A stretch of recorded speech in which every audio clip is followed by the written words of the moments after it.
message is being broadcast by the Department of Defense of the Republic.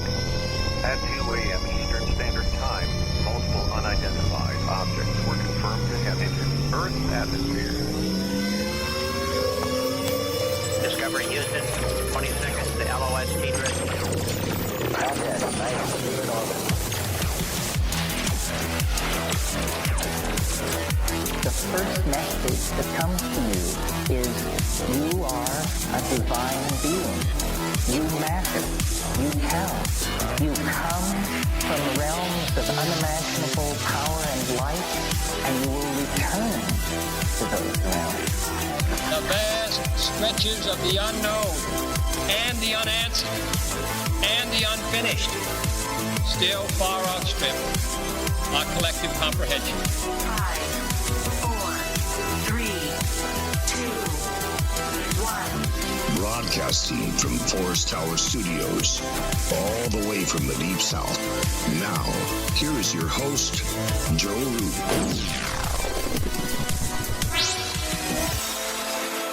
Oh, it's good to be back in the shack on a hill in the mossy creek bottoms of Cane Creek, Arkansas. This is Lighting the Void, and I am Joe Roop. It is Monday night, November the 25th, on into the 26th. Tonight, Cynthia Sue Larson joins us. We're going to be talking about shifting your reality, the Mandela effect, and how time and time again it's easy to see that the worlds of quantum entanglement and quantum physics and magic and mysticism seem to go hand in hand. And this is going to be one of those nights where we talk about putting these two things together with somebody I think's really cool. This is the first time she's been on the show, and from what I've got to see from her, she's already been on several big-time radio shows. She's got best-selling books. These are the kind of people that are changing the game for us void walkers out there. So that's coming up here in just a moment. I want to thank our sponsors at GetTheTea.com. Go get the tea right now. It's time to do it. It's time to get cleansed. It's time to stay away from all the intruders. Also, AncientLifeOil.com and Metaphorical Archaeology. Hit up Barbara Sue Charlton. If you've had any paranormal trauma, pro bono, you get a free session with her. Give her a call at 214-995-3754, or go check out the Facebook page, Metaphorical Archaeology, or hit the banners on the website at lightingthevoid.com or the Fringe FM. The call-in numbers for tonight at any point in time, if you want to call in, is 1-800-588-0335. And I've got to say that I've got a new spark of energy because I just got back from Portland, Oregon.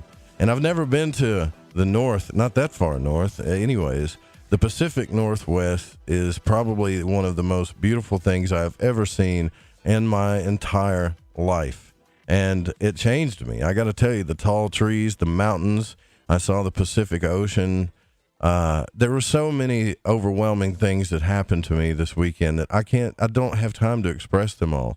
But I do want to say one thing that I have to say that I kind of feel bad about, because there were so many things that happened so fast there that I didn't know how to deal with it all. There were listeners that came out that I'd never met before. Crow came out. My producer, I met Pacho out there.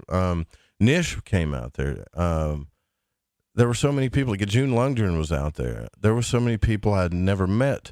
A guy named Matt that listens to the show, who was asking about the researchers of truth on the panel at Paradise Bar. And I didn't get to stay long, and everybody just wanted to talk to me.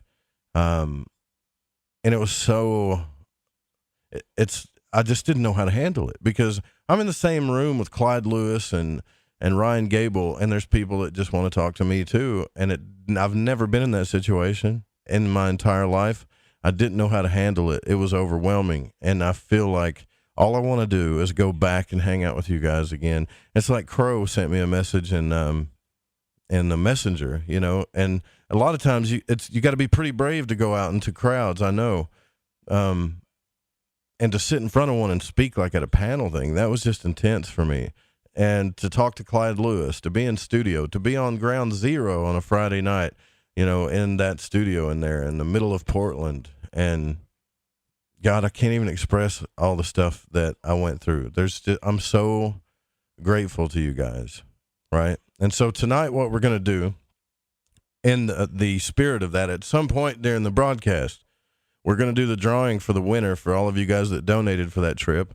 And there will be a winner tonight of the winter pack at ancientlifeoil.com. I'm sorry, the winter pack at getthetea.com, a bottle of ancientlifeoil.com, and a free t-shirt for all of you guys that participated in that event. And, yeah, it was so overwhelming. I felt like I just wanted to give more people more attention. I did not think that it was going to turn out that way. You know, I thought maybe one, maybe two people were going to show up and talk, and I was going to get to talk with Clyde Lewis on the radio show maybe for 4 minutes. But the next thing you know, I'm talking on the whole show, speaking at a panel the next day. We're doing that Battle Royale, which I knew about, but I just didn't think it was going to be that cool. I got to be honest with you. It was that freaking cool, and I can't wait. I'm going to go back to Portland. I love that place. And the Pacific Northwest is awesome. I thought we had nice trees here, but no. They got whole kinds of different trees up there. So, yeah, you can tell I'm a little overwhelmed. I had a few experiences I've never had before in my life. So let's get on with the show tonight. Let's bring on our guest. And Cynthia Sue Larson is the best-selling author of 6 books who helps people visualize and access whole new worlds of possibility. She also hosts Living the Quantum Dream on the Dream Vision 7 radio network, and she has been featured on the Discovery Channel, the History Channel, Coast to Coast AM, and the BBC, and has presented papers at international conferences on science, spirituality, and consciousness.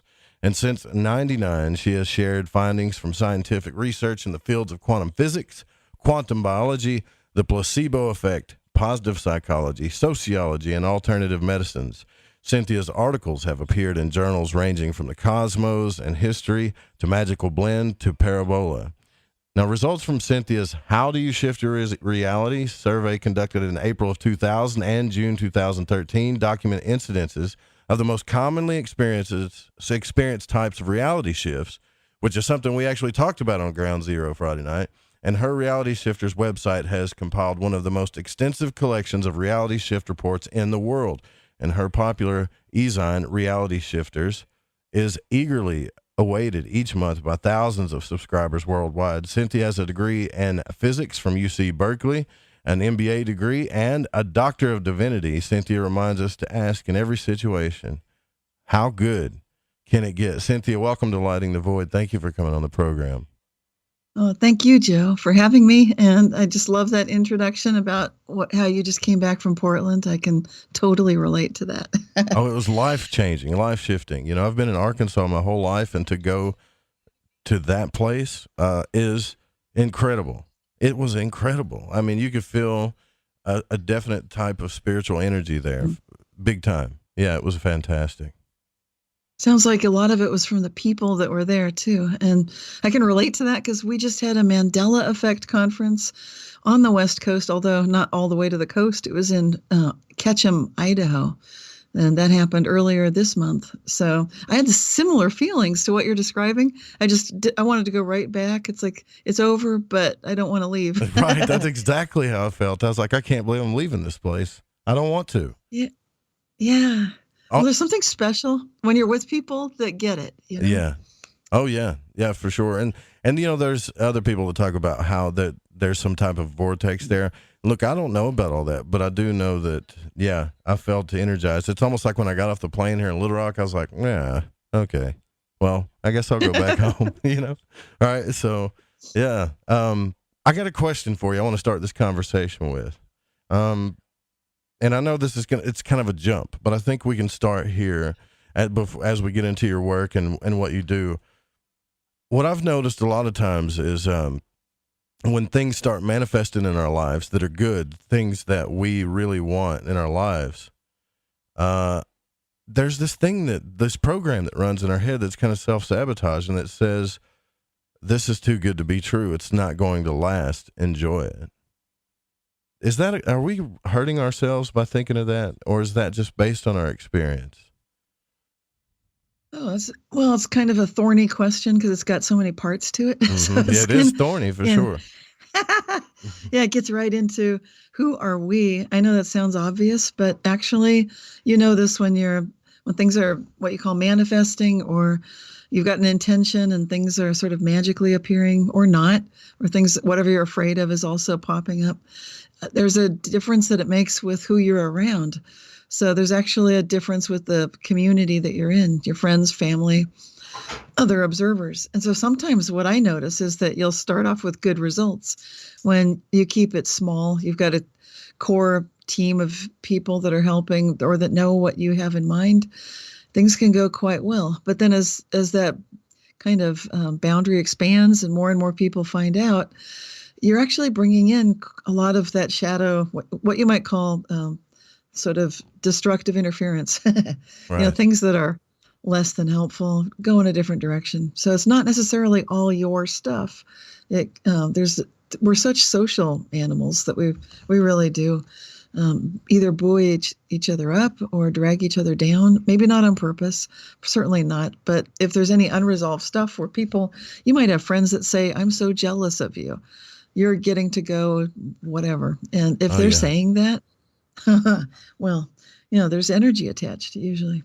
Yeah, see, that's what I worry about that, right? And when you tap into this stuff and you finally realize, okay, my thoughts and my words and my actions are indeed creating my reality, especially like when we get emotion involved. And then you realize, okay, other people's emotions are involved and their energy's involved too. Then we start to be like, okay, how careful do we have to be about what we're doing, Right. thinking, and feeling? How careful do we have to be about who we spend our time with and how they're feeling about us? And I get this kind of like paranoid effect about it sometimes where it's like, okay, this is real. I think I'm at a time in my life, Cynthia, where I'm starting to realize just how real this stuff really is, even though I've talked about it forever. Right.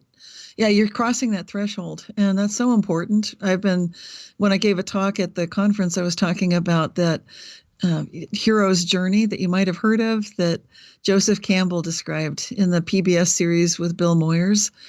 Right. He wrote a book, The Hero with a Thousand Faces. What people do know, they know Star Wars. So the movie Star Wars, that was based on the work of Joseph Campbell and the hero's journey concept. And so when you think about that and realize, okay, you got your call to adventure, you start the radio show, you're not really thinking about what the full impact is. You're dancing with the ideas, thinking about it, playing with it. But like you said, you don't realize how real it is until something happens. I had that moment too. And boy, when that happens, you realize this is no joke. The stuff I think I'm just thinking it, this is having an effect. Yeah, definitely. And can you tell me about your research that in 1999, I'm very interested in that, where you did this research that shows that this is real. And if this research is as extensive as it says it is here, which obviously it is at your website, which is, by the way, everybody needs to go to realityshifters.com. That's the website for reference tonight. Right. You've got a ton of information here about this.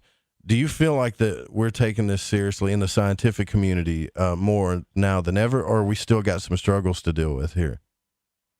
Oh, we've got ways to go here. I think I heard it said by the conference host, this conference I just went to, that's Dark Wolf's Den on the YouTube channel, Jerry Hicks. He was basically saying we are, with this reality shifts Mandela effect phenomenon, pretty much where the UFO community was when they started out. So I think we're getting a lot more legitimacy, a lot more respectability for ETs, UFOs, that kind of thing. But we're just at the very beginning when it comes to manifesting reality shifts, Mandela effects. Because people, I think they don't want to look at it as quite a bit of it. I've been looking into what's going on, who are affected, and why do some people just not want to look at it. Very interesting. Why do you think that is? Why do you think that they just don't want to see how real it is?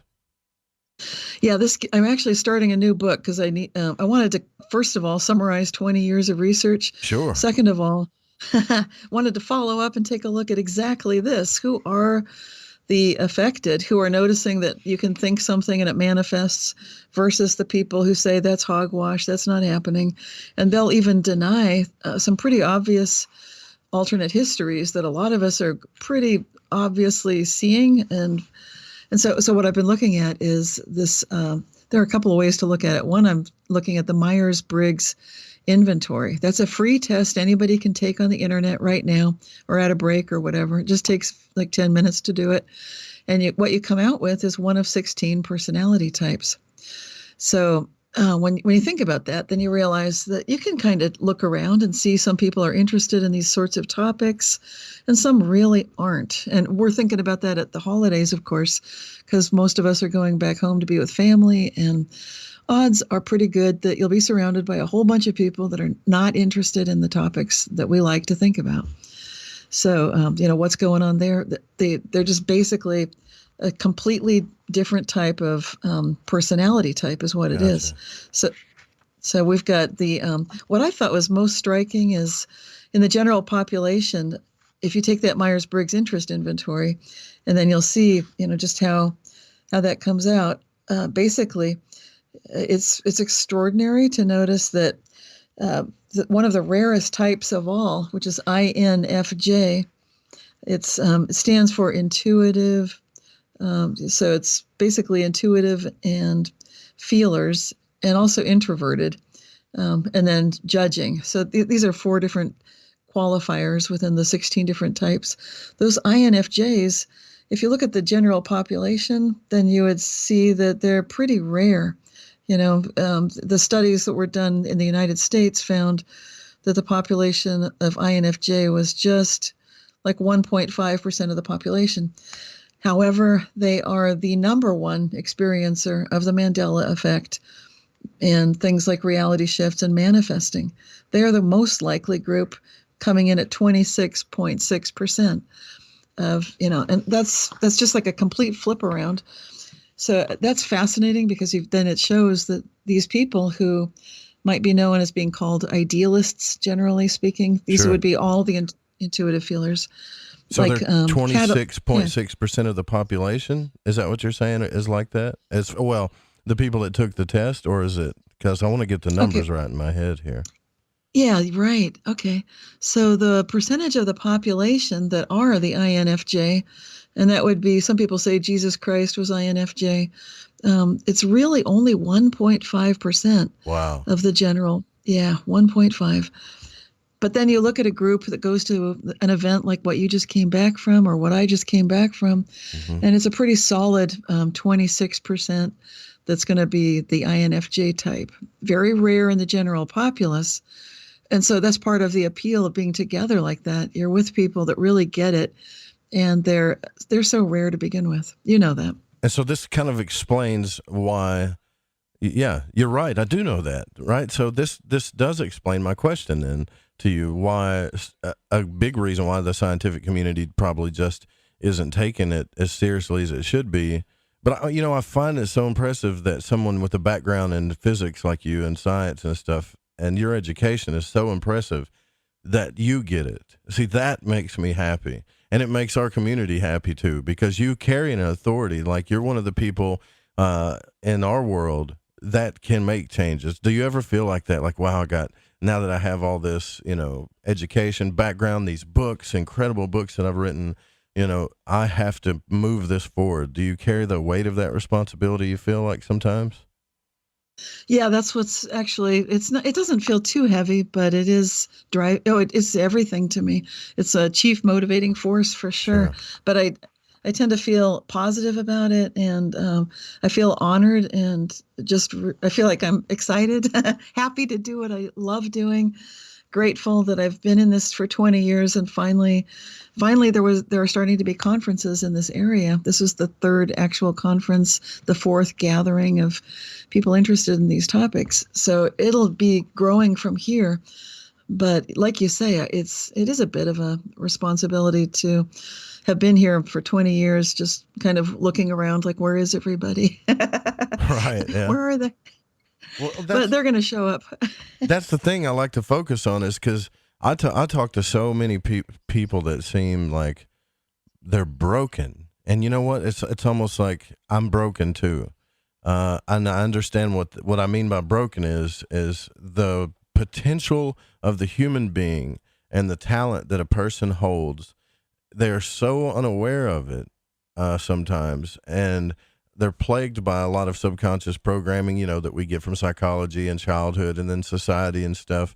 And it's the one thing that bothers me the most, and that's why I call the show Lighting the Void, because when you're in that void, you got all these questions about reality and what this is really about. But the biggest thing is that I've noticed on this journey is the potential of the human being and what we're capable of as far as manifesting true happiness and the life that we want to have. And that the fact that there are so many things coming against us to keep us from doing that. And then when I look deeper, I see that we're the ones doing it, and it kind of hurts, right? But it also gives me this hope. Like when I talk to somebody like you, that is trying to show everybody about this, like your book, I believe it was called, Quantum Jumps. Is that right? Yes. Yes. Where someone can take their reality and say, if they just realize this and shift it, like how fast can we shift our reality? Because it feels like, oh man, I've got all this programming I've got to work on, and it's brutal, all these things, and I've got to get out of the way so I can manifest this reality that I want. Use the things like the Mandela effect and quantum entanglement and all this other stuff to get this reality. Man, it seems daunting, but is it really? Can we just jump that quick? Absolutely. Yeah, it can be lightning quick. Just like in a moment, you can have a completely new reality. In fact, from my research, I've got also a podcast called Living the Quantum Dream. Wow. And I have scientists come on. Now, scientists, as you know, they're very narrowly focused, tend to be. But where I'm going with it is just where you're going with it. Same exact kind of interest.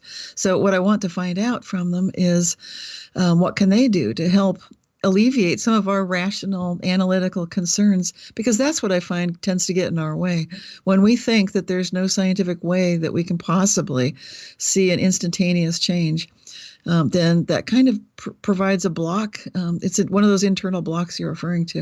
And I see that a lot. So one of the things I like to do is investigate, like, what can we find out? In my book, Quantum Jumps, that you mentioned, I provide lots of instantaneous ways to become a lot more actually intelligent. Your rational analytical processes will be working better if you simply point your fingers at your head, or you can tap your head, something like that. But all you need to do, and it can be very subtle. You've seen people just rest their head with their fingertips on their head, and that definitely it'll boost your ability to do cognitive processing. And if you're taking a test or anything like that, it's been proven that students or people that are in that condition will do better on the exam. So a lot of it sounds like placebo effect, but it's also called embodied cognition. Powerful stuff. So it's that subtle, just a simple shift of a touch on the head or something we can do. So when I talk about the human potential, earlier you talked about the Christ-like being. We really are like these beings walking around, because I look at it in a magical way, but I know there's some science there. Like we call it magic because it's a science that we don't understand.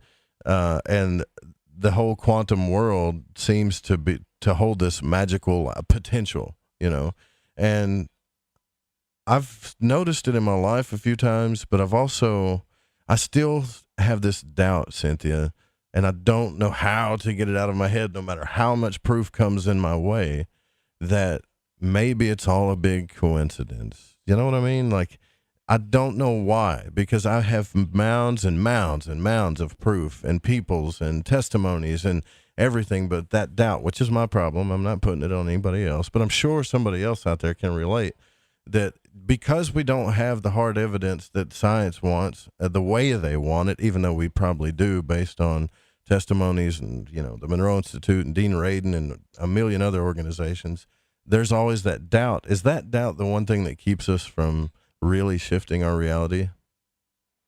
It's definitely a big factor. You're right. You're right on target with that. And another factor would be how open we are. It's sort of like the flip side of that would be how open are you to imagining that some truly amazing, what you might call miraculous events might occur. And I would say if you're open-minded and if you can get rid of that doubt, then you will see amazing miracles. Absolutely. I have, and I know it happens. And I think that's what keeps me going after 20 years. So I don't get discouraged, because I do get a lot of miraculous things happening, just definitely huge ones every week and pretty solid ones every day. So that helps a lot. So it's hard for me to be too skeptical. Thank goodness, because this would be pretty awful otherwise. Because you're right, there's just so much. I think it's social pressure. I think we're conditioned to believe that our Western scientific method is working. The truth is it's not. The truth is that some of its core assumptions that it's founded on are broken. And that happened more than 100 years ago with the advent of quantum mechanics and quantum physics. But we're just afraid to point at the emperor who has no clothes. We don't have anything to replace it with yet. So that's kind of a big, dirty secret. I've never really heard people talking about it much. Well, there's some exceptions. I've heard Larry Dossey and Rupert Sheldrake. There are a few. Stephen Schwartz have stepped forward and pointed. They seem to not have doubt, right? They seem to know. Like, they know. They know. They know. And I think a little bit of it is maybe a little jealousy too, like you were mentioning before. Like maybe we just want to feel that way, and we don't, and we get upset about it. And I think maybe, and you could correct me if I'm wrong with here, but we've got to learn how to forgive ourselves for feeling that way. We'll beat ourselves up just for the way we feel, because we don't feel or know what others do. And I think the first step, or one of the first steps, would be forgiveness. What do you think? I love that. Yeah, forgiveness would be world changing right there, because especially with yourself, because I think a lot of us, like you say, we don't know how much we're beating ourselves up on the inside, and we can make ourselves sick with the stress that we can cause based on what we think is happening. But it's much better if we can return to that beginner's mind, that childlike state of just being in this moment, knowing that you're okay in this moment, and that you're fully loved, and nature and the cosmos is supporting you, regardless what your religion is. So it doesn't really matter about that, or how good or bad a person you think you are, that you're fine right here, right now. And you can totally let go of any guilt or bad feelings. I think you're right. We just tend to really kick ourselves way too much about pretty much everything. Indeed. And the childlike state, that's something that I want to brush up against too when we come back after this break. Cynthia Sue Larson is our guest tonight. Go to the website realityshifters.com and you can check out all the books she wrote and all of the reviews, the blog, everything there. We're going to get into this a little bit deeper, a little bit more detailed. We're going to be putting the quantum realm together with Mandela, consciousness, science, the whole tornado and the void here. We'll be right back.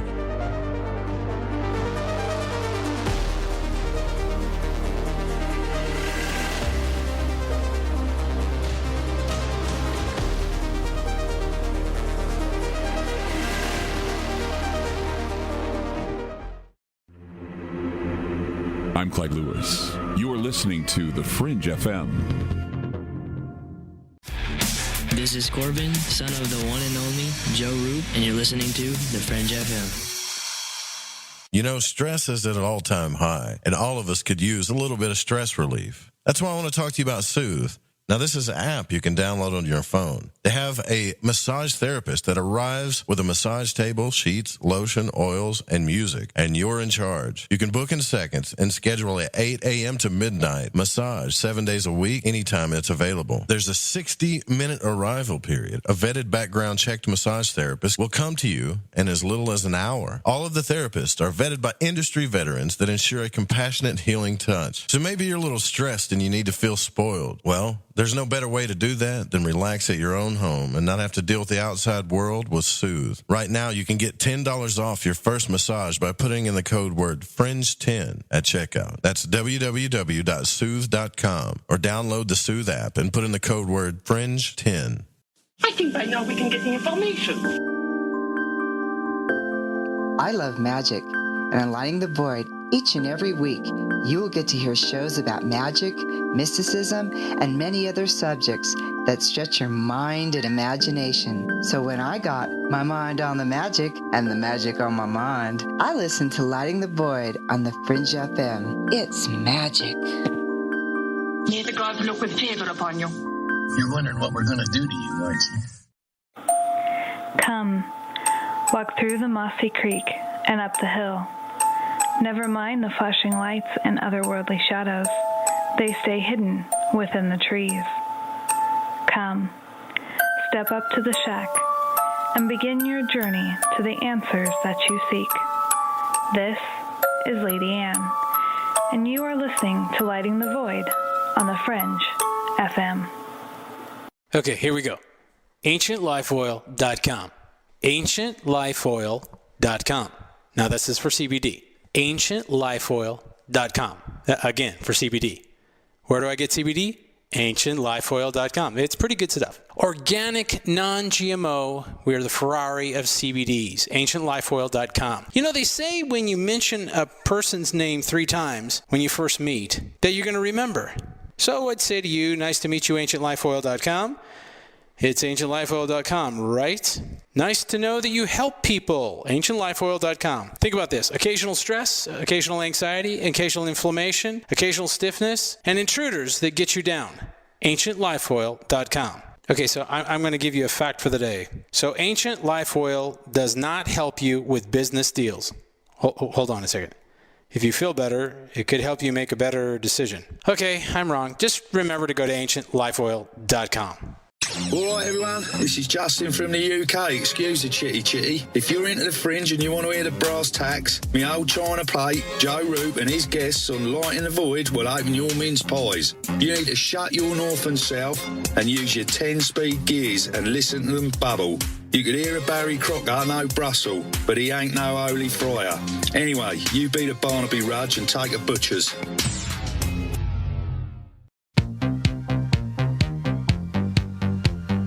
From the afterlife and into your life, this is Art Bell, and you are listening to Joe Roop and Lighting the Void, here on the Fringe FM.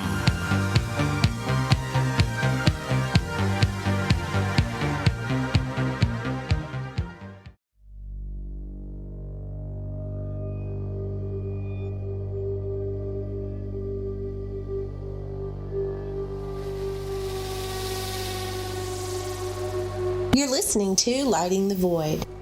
The call-in number is 1-800-588-0335. If you would like to text, you can text in at 501-777-5631. So it is kind of obvious that a part of our world is the fact that we have so many, I guess not so many, but so many people with doubt and guilt, and not enough, I guess what Cynthia Sue Larson is telling us, INFJs according to the test here. We need more of those, in my opinion. But maybe we don't. We'll get into that. And before the break, Cynthia was telling us about the inner child. And I personally believe that the inner child is the most powerful thing that you have in your life. And it's the one thing that you've been shamed about, the one thing that you've been told that you need to grow up, right? Or it's just your imagination, or that's all in your mind. Nah. I want to see what Cynthia has to say about this.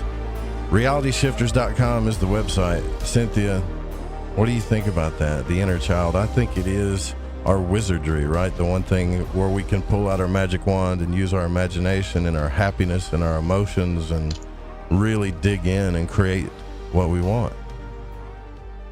Absolutely. Yeah, I really do. I'm a strong believer in that as well. I think we tend to have a lot of beliefs that we internalize, and we think that they're correct because they're socially accepted. But what we have lost, as you point out, is that magic, that sense of real wonder that you can get from just really being in full contact with nature. I think anybody that's spent so much time outdoors that the animals and plants get used to their presence, then they know what I mean.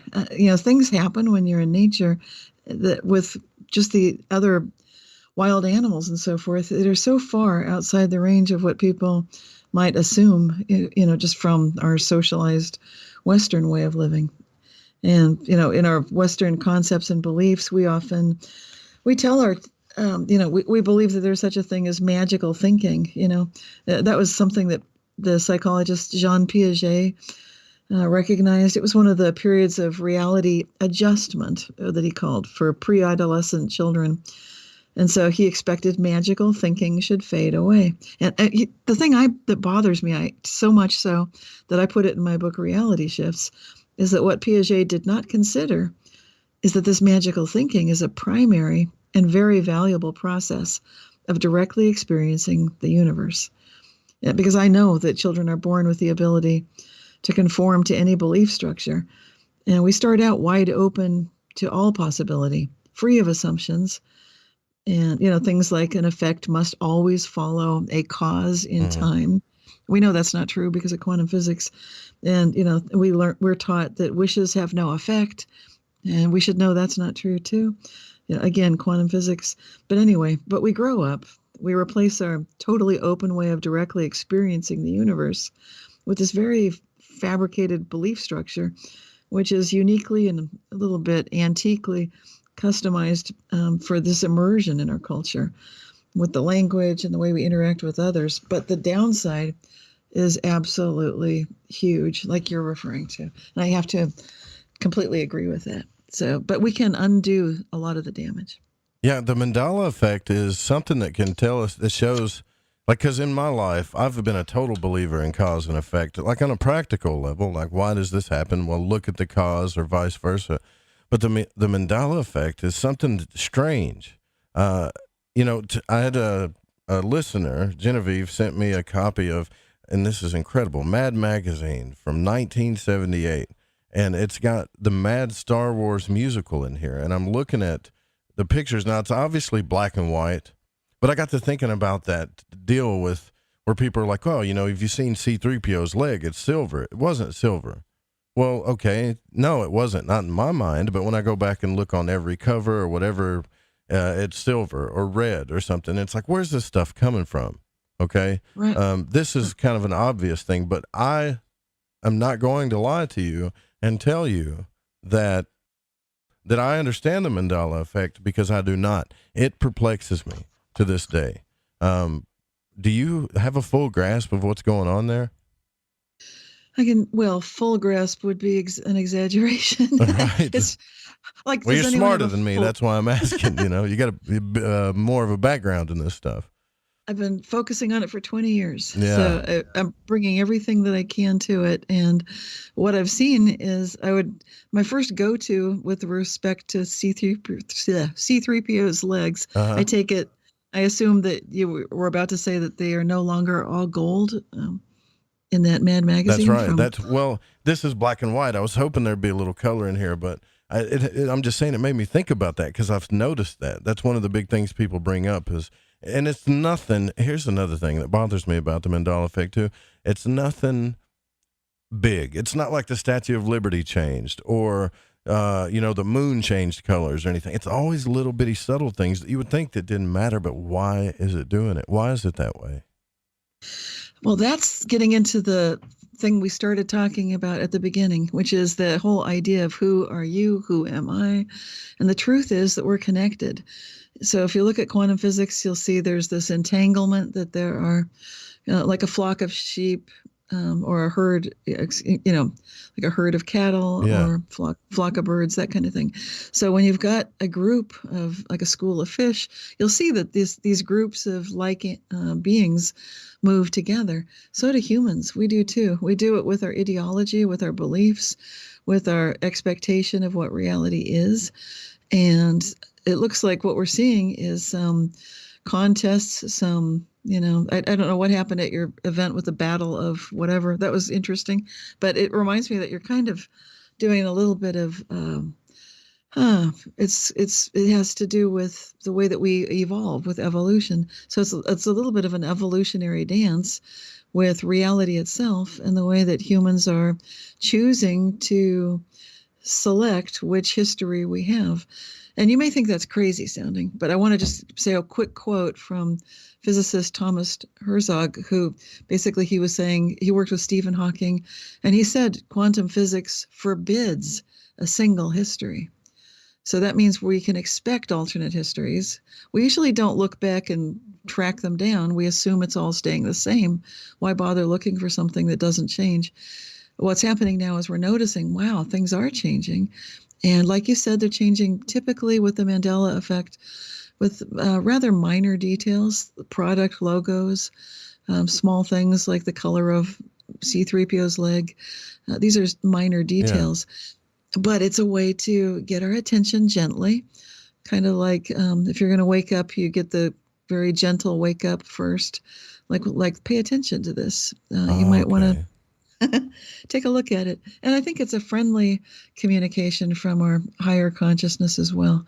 You might call it God, the universe, cosmos, higher self. Right, because that's what I was going to ask you, see, because that implies that if there is something out there that's being careful enough to say, look at this, I don't want to devastate you too much, so let's start out small, right? Let's say that's what you're saying, because we can handle it. Our psyches can handle it on an individual level. I mean, it's not too devastating to our society to sit and ponder about this reality change that we're seeing, or sort of a magical change. But if it did work in a way that all of a sudden we woke up tomorrow and the Statue of Liberty was white or red, that would really mess things up for us. So it does make me think like, okay, something's out there looking out for us. What is it?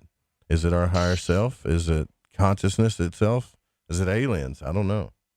And that gets so philosophical right out the gate. So there's no clear answer on that one that everybody can agree with. But what we can start agreeing on is some of us are noticing these changes. And then if you look a little closer, there's some kind of interesting activity you can do, asking the question, how might this be closer to truth? There be some nugget of truth, different ways of saying the same thing. But that came up at our recent conference in Idaho. Both Chris Anatra, the quantum businessman, he's that CEO at NECS. Right. That he was noticing his customers were experiencing changes in their products. Haas avocados were spelled differently. It was confusing. They're trying to sort out how the foods get shipped across the United States and how the ordering systems are working. But it's hard to do when the inventory seems like it's always been some new way that people don't remember it ever having been before. So there's that. But what Chris was pointing out, and also several other speakers, including Kimberly Lynn Hansen from Canada, she had a whole art exhibit showing that you can ask the question, how might this be closer to truth? Taking a look at some of these various Mandela effects and see some, it just invites you to take a look closer and see maybe this is not so upsetting. Maybe it's playful. Maybe it's a way to give us, training a child, so to speak, by, training wheels, maybe. That's what I was thinking. There's some good questions coming into the Fringe FM chat by, believe it or not, one of our listeners, Amandala, which is kind of synchronistic tonight. She says, so is this an example of retrocausality, the Mandela effect? Do you understand retrocausality? Because that's another thing that perplexes me too. Yeah. Well, I mean, again, saying you understand it, it's like there's levels of that. I've been looking at it for 20 years. Yes. And I did interview physicist John Kramer on my podcast. He wrote the book about the transactional interpretation, which is all about retrocausality. So for the layperson, what it means is that you might be doing something now that affected what you did 2 weeks ago. In fact, you probably are. And that sounds crazy, but we know, and we can feel goosebumps sometimes, like deja vu happens, like, wait a minute, I think I've felt this before. Synchronicities occur, and sometimes it's just like too many of them. It's like, this is just as outrageous. That actually happened to me this weekend when I went to Portland. I've never seen the city before at all, and it was massive. And when we drove in, they have this bridge, and it's a new bridge, and it's got these green lights on it. It has a certain look to it. And it's immediately when I saw it, I had such a deja vu experience that it made my heart flutter, and I was like, I've seen this before. I've crossed this bridge several times, and I knew immediately in my dreams or in a different reality, like I wasn't sure where. And so when I got into the studio and I talked to Clyde Lewis, it was the first thing I told him. I said, I've had so many deja vu experiences out here. The main one is that bridge right there. And he told me, he said, that happened to me. He said, that happened to me. I saw that bridge too a few times. And I'm like, okay, so what are we doing here? Are we living on multiple timelines? And then it started making me think about Claude Swanson's work when he was talking about the torsion fields and how everything's just kind of circling in frequency and stuff all on top of each other in this reality. And then I looked at your work, and you definitely are kind of tapping into this in a way of like auras and meditation. I'm just curious, and we don't have to go here, but I have to ask this question. Do you see this field as well, like this torsion type of field that's what they call torsion in, I guess, Russia, but it's been called chi and prana and all these other things, auras? There's something about that I think that is creating and permeating our reality all the time that we need to figure out. Yes, and you can feel it when you go to an event like what I know you felt it when you were just in Portland. It's not just the place, it's not just the deja vu, it's the people, and there's an energy, but, also with the land energy for that too. And yes, absolutely. We know it when we feel it, and it's just unmistakable. It's that thing that made you feel like, I just want to go back. Yeah. I understand. Yeah. Well, that is real. And if people don't know what that feels like, maybe they've fallen in love. They know that feeling of just losing all your boundaries, and you just feel like you're way opening up, which is a very big piece of it, actually, that you're sharing your consciousness with something bigger than yourself. And when you give yourself over to that experience in a trusting way, and it goes well, there's nothing like it. And I think that's what most humans long for, is that experience, whether it's with their work, with someone that they truly love, with an experience like that event you just went to. So it's big. Yes, the torsion field is huge. I'd also do martial arts, and we work with that internal ki, or chi, that energy. Right. It's very important. But it's so subtle, right? Like the first time I ever felt it in my life was doing Western style. It's more like ritual or moving meditation, which some people are afraid of, but that's really all it is.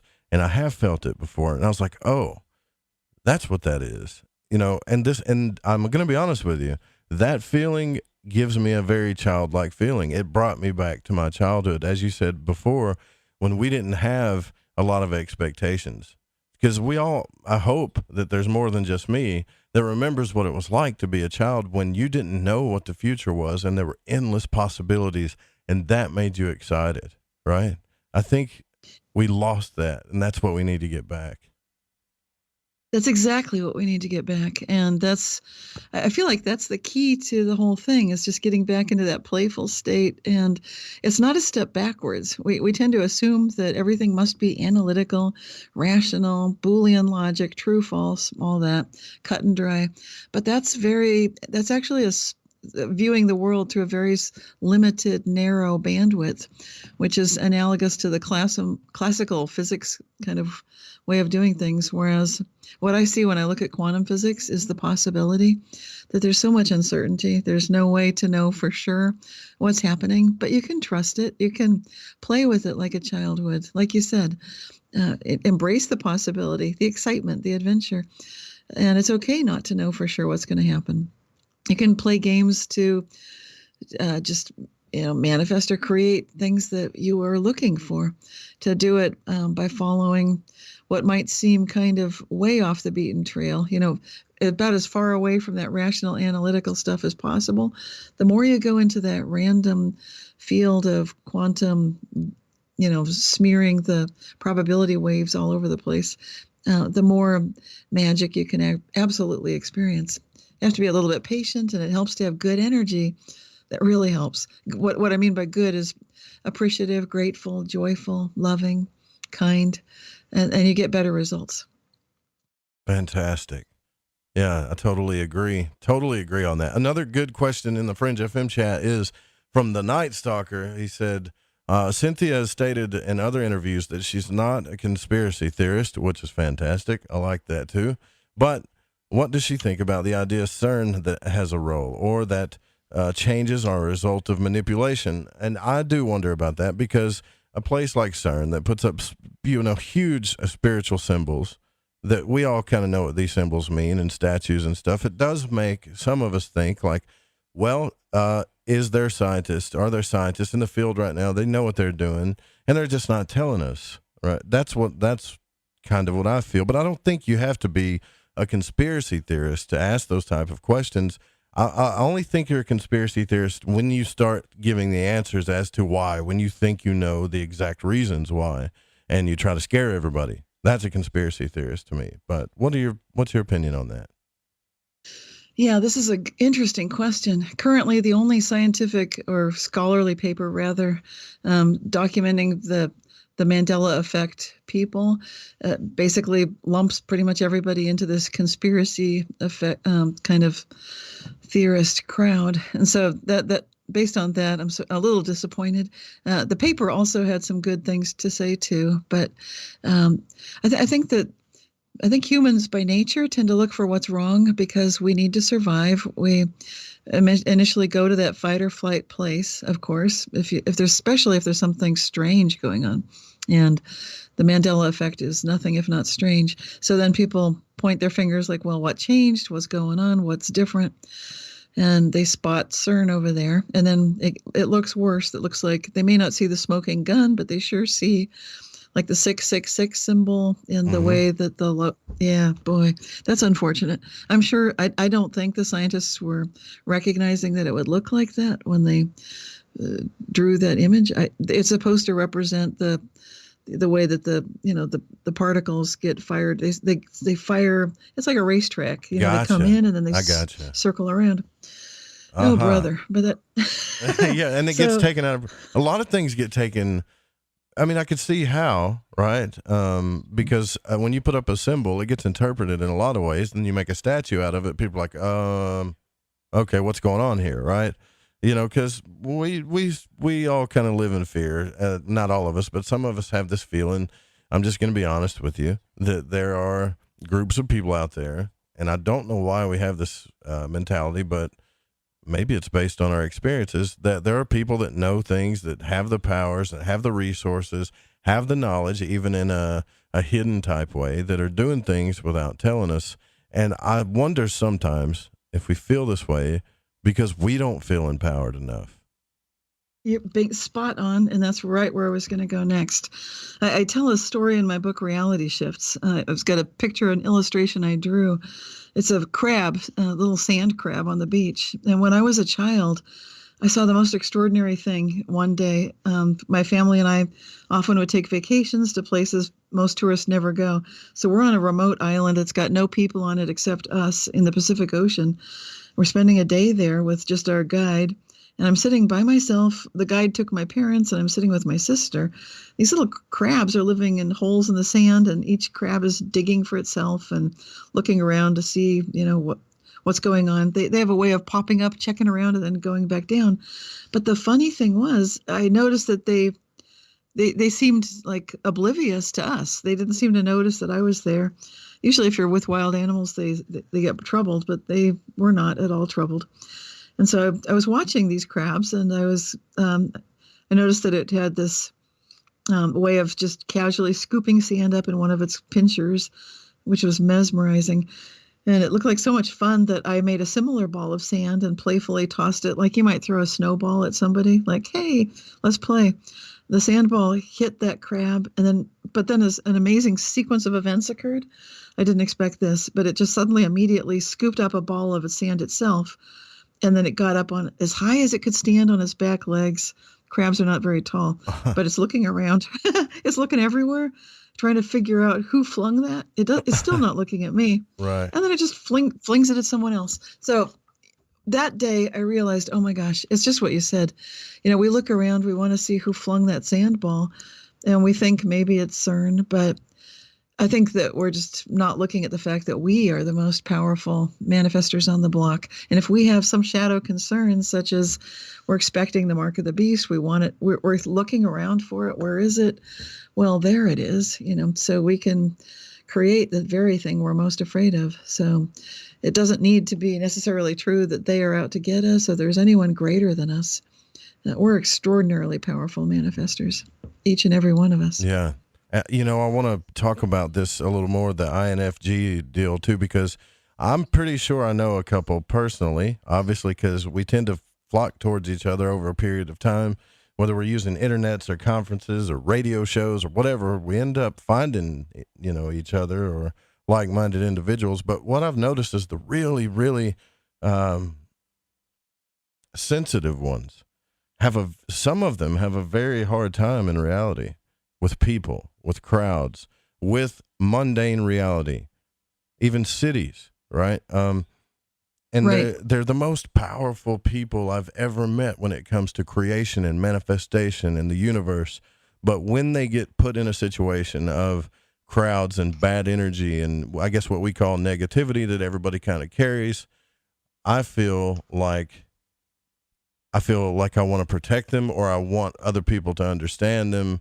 Like, it's a problem to me, and I'm wondering how we can fix this problem, because some of them feel like, you know what?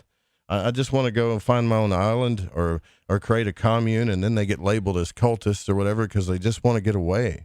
And I don't know how we can find this shift where we all can just be cool with each other. You know what I'm saying? I do. And it's going to be a very key issue. And it's not just the INFJs. That's one of the 16 groups. But if you look at all the other intuitive feelers, they're all the ones that have the NF in the middle. That would be, they're known as teachers, healers, champions, counselors, the INFJ being counselor type. But if you add all four of those groups, then you've got 16.5% of the general populace. But guess what? They represent, you take a guess. What percentage of the Mandela effect and manifestors do you think they are? Anywhere from, 0 to 100. Right. It's, yeah. Well, if you take a guess, what do you think it would be? Those four, that's 25% of the population. It's like just, 16.5 actually. But so what does that mean? That means the majority of our population are we just mundane, majority. negative? Okay. Cause I get a little scared there for a minute. I was like, wow. It's 2/3. It's 2/3. Gotcha. It's Okay. 65%. I think this is mind-blowing, because what it means is you've got this very tiny group of, it's not just the INFJs, but it's the healers, the teachers, the champions. They're all the intuitive feelers. And so what's happening is there's some key that intuition holds to being able to witness this sort of experience of being one with the cosmos, having your thoughts have a very real effect in the physical world. And so it can be hard to be, socializing or getting along with the other types. The least likely people to experience this would be the sensing feelers and the sensing thinkers. They're like the supervisors. That's what they're known as. They're dependable, steady, factual, respectable, cautious, logical, detailed. And so they're providers, protectors, inspectors, supervisor types. And this is now 46% of the general populace, but they only experience like 4.5% of Mandela effects. So it's you see this massive reversal there, that they are the majority or almost half of the population in America, but they're not noticing these things. So we need to find some way to listen better. It is what I'm noticing, and just make that bridge. Yeah, I totally agree. That's a good way to put it. We need to find some way to listen better. We'll be right back with Cynthia Sue Larson. If you guys also got any questions you want to talk to her personally, you can call in at 1-800-588-0335. We'll be right back after these messages.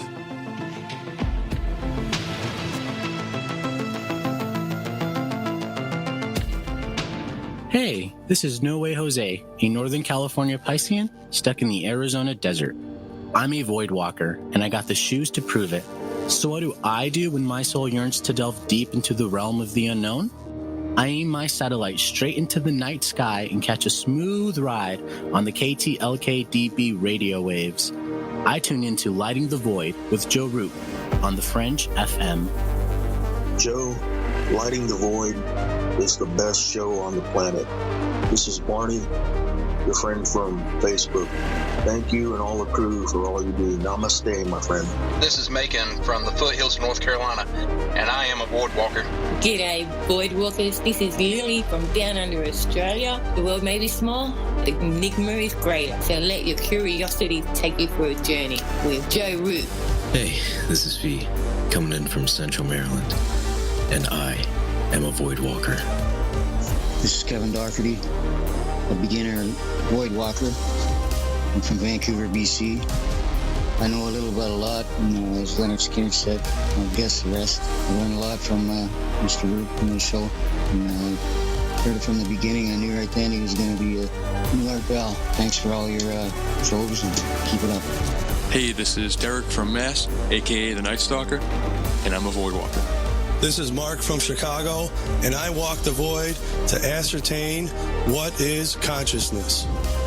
My name is Jared Johnson, and I'm from Humboldt County, California. I do not know all the answers to the questions about reality. I do not claim to know the ultimate truth about life. I seek that which has been made hidden as a part of a family of explorers of consciousness. I'm a void walker. Thanks, Joe Rube.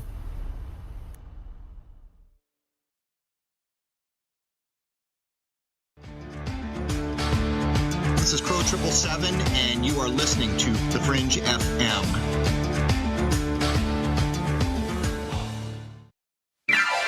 Good evening. This is Art Bell, and you are listening to The Fringe FM. OMG! People are jumping on board to the Life Change Tea Regiment. Brew, steep, and drink for a gentle, taste-great cleanse. It's changing how they feel. See what everybody's talking about. Log on to getthetea.com. That's getthetea.com. Life Change Tea aids in digestive slowdown and helps people get moving down a healthy path. We won't make claims. We'll just let you decide. Experience is much better than a commercial anyway. If you want results, log on to getthetea.com and purchase your super strength cleansing tea. You won't be disappointed. And if you're looking for some mind-body suggestions, go to YouTube and punch in the search bar Health Matters Now. That's Health Matters Now. Put power into your health now. So, getthetea.com. That's getthetea.com for super strength tea. And YouTube, Health Matters Now. That's Health Matters Now for valuable suggestions. Getthetea.com. The tea that makes you go. I'm Ryan Gable, and I want to remind you to keep your radio, phone, tablet, or computer tuned to the Fringe FM, and visit the website thefringe.fm to listen to the entire lineup of shows. You can also catch my broadcast, The Secret Teachings, Monday through Friday, beginning at 12 a.m. midnight U.S. Pacific Time, right here on the Fringe FM. Alex. Hi, I'm Alex Exum, and you're listening to The Fringe FM. This is Reverend John M. Polk. Please visit me at johnpolkmedia.com and visit my show, Quantum Hologram Matrix, 5 p.m. Pacific, 8 p.m. Eastern, every Tuesday on thefringe.fm.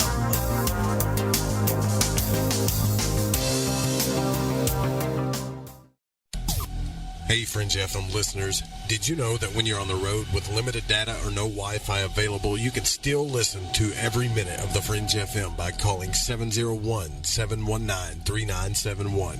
No smartphone app or internet needed. Saves your data plan and no extra cost if you have unlimited minutes. Call 701-719-3971. That's 701-719-3971. Listen to the Fringe FM on any phone, anytime, anywhere.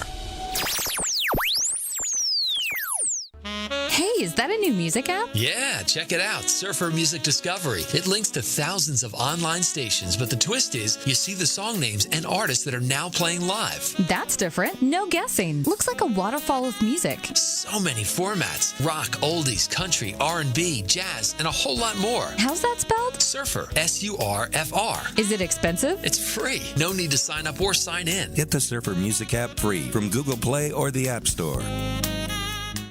Hola, Fringe listeners. This is Dave Cruz of Beyond the Strange, and you're listening to The Fringe FM.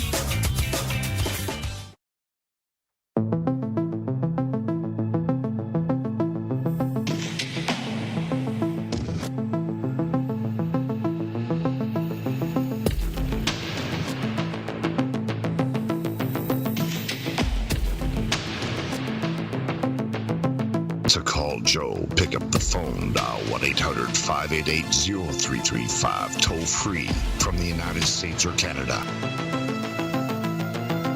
You're listening to Lighting the Void Radio. Well, we're here with Cynthia Sue Larson, best-selling author. What an impressive education background, too. And you know what? Here's the theme of Cynthia's work is how good can it get? Instead of what I brought up earlier, which is funny that I even asked that, when things are going good, you have that voice in your head that says, this is too good to be true. And we start limiting our power. But what Cynthia says that we ought to start asking people, right, Cynthia, is how good, you need to ask yourself, how good can it get? You need to test that boundary instead of putting limits on ourselves. And I think that is beautiful. That is incredible. And I'll just say to you on the break, I'll open up and say it, that I've had an experience just this past few days of, as far as career goes, as far as love goes, all of it is overwhelming. And you feel like we've all had these moments in our lives, folks, and you feel like, how good can it get? It can't be this good. And then, we put that boundary on us, and we don't need to do that anymore. And that's what you're saying. We need to start asking, no. You need to ask yourself, how good can it get? Let's test our powers in this field, right? Absolutely. Yes. I'm a big proponent for that. And people that watch my videos notice that I end, I think, every single YouTube video I've created with that question. And part of that is because exactly this, that we so often have negative kinds of self-talk going on in our own minds, which seems to be the most negative of all. I once gave a presentation. I was giving a talk to hundreds of people. I looked at the audience.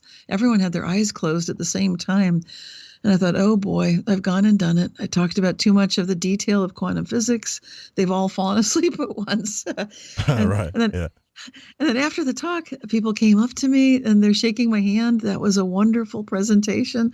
That was an excellent talk. And in what I would smile and say, thank you, to be polite. I was raised to be polite. But in my head, what I was thinking was, oh, I know that's not true. I saw everybody out there. They all had their eyes closed. You did too, But because I was thinking that, and I caught myself thinking it on the drive home, I thought, well, wait a minute now. Why am I so sure that what they're saying is not true? Why would they bother to come up and tell me that if it was that awful? And so that was the beginning of my realization.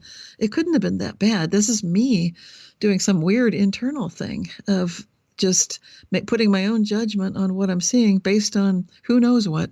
Just that I can't believe that people liked what I said, that I'm deciding that their eyes closed means they don't like it. So that was a huge wake-up call for me early on, about 20 years ago. And that's what we all, like you've just had this great experience. It can happen when things are going well. It often does. This is exactly when we get these little thoughts nibbling at our ankles and nipping at our knees. And we need to stop it and just say, wait a minute, I need to know how good this can get. Never mind what I think it is. Let's see if it can get even better. So test it. I mean, why not?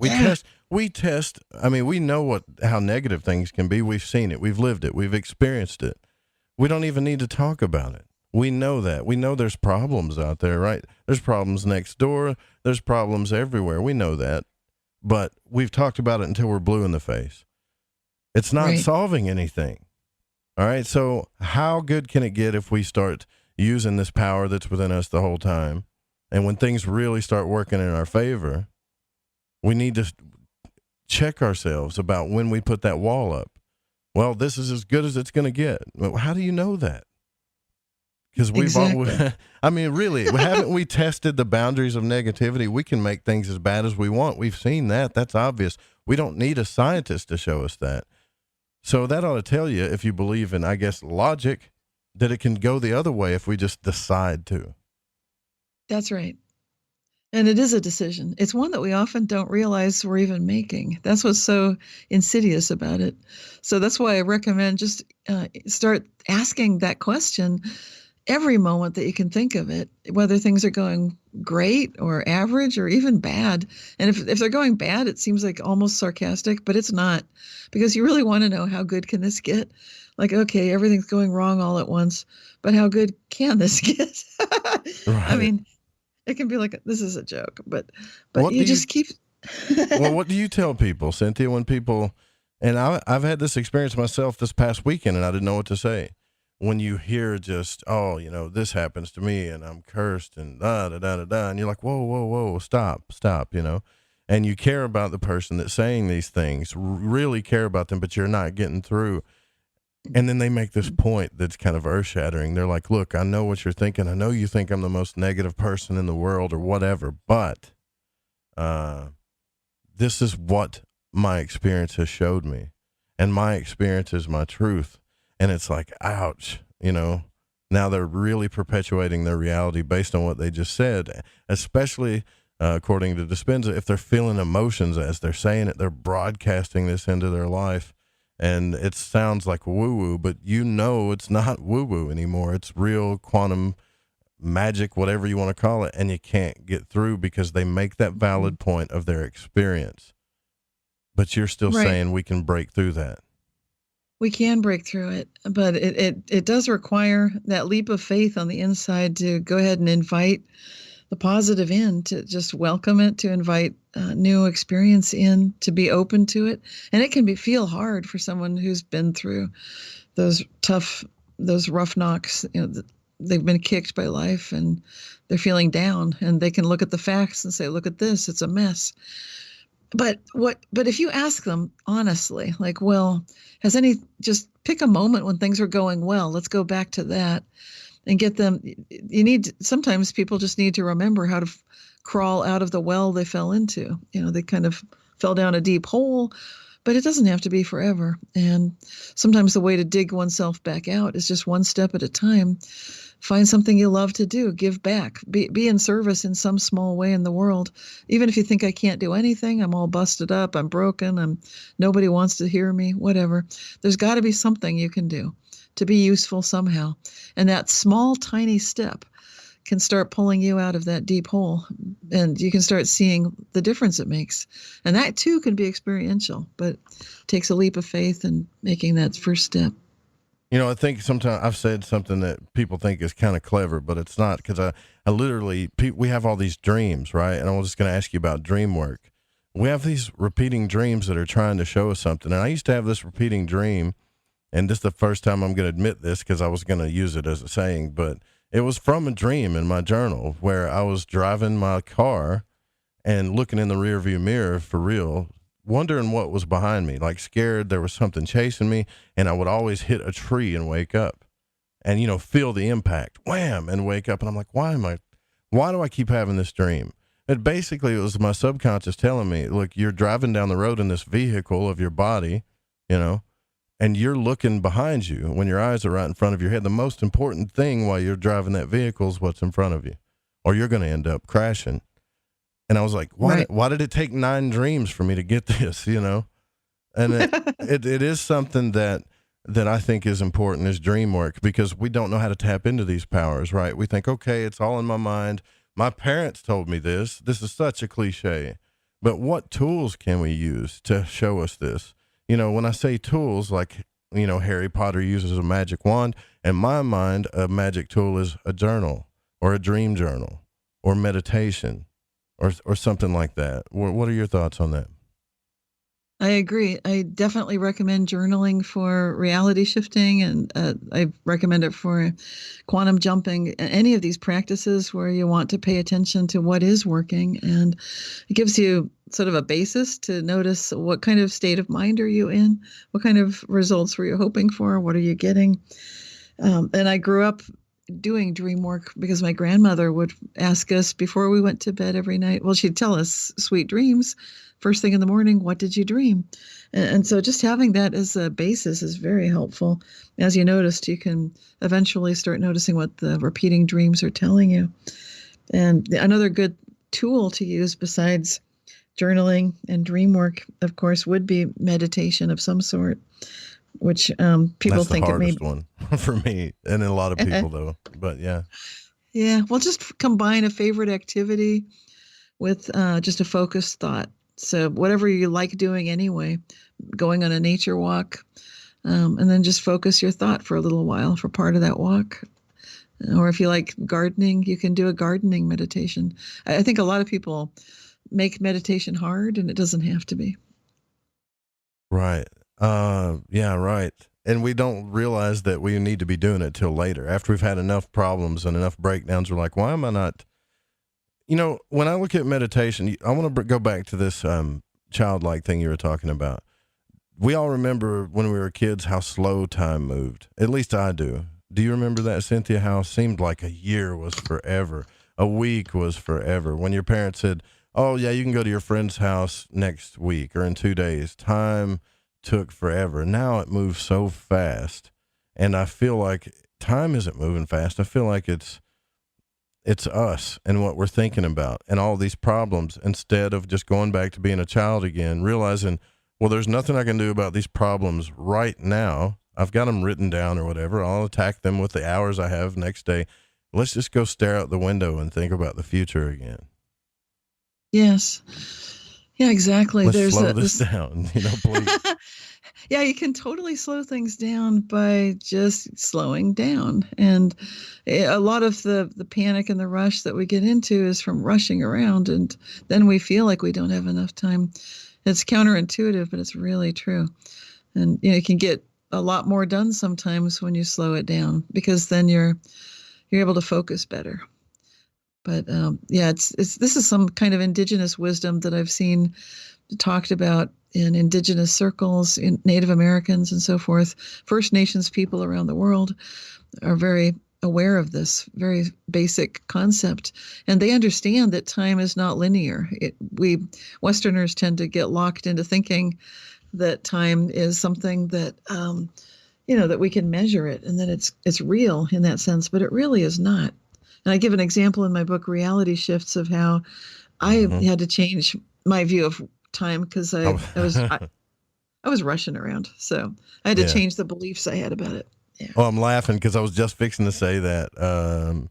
I was looking at the same thing. I was eating dinner or breakfast at McMiniman's Grand Lodge in Portland, or I think it was outside of Portland.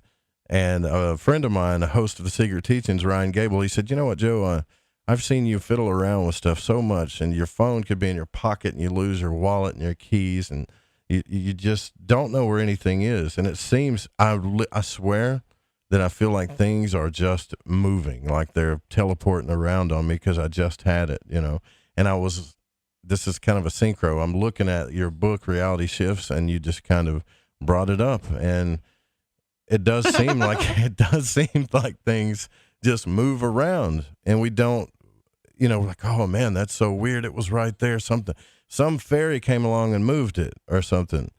But we did that just today. Yeah. We literally did it, and we had a missing time event because our mind is so powerful that we think something came along and stole it. Now, I'm not taking away from anybody's paranormal experiences, but that happens for sure, doesn't it? It does happen.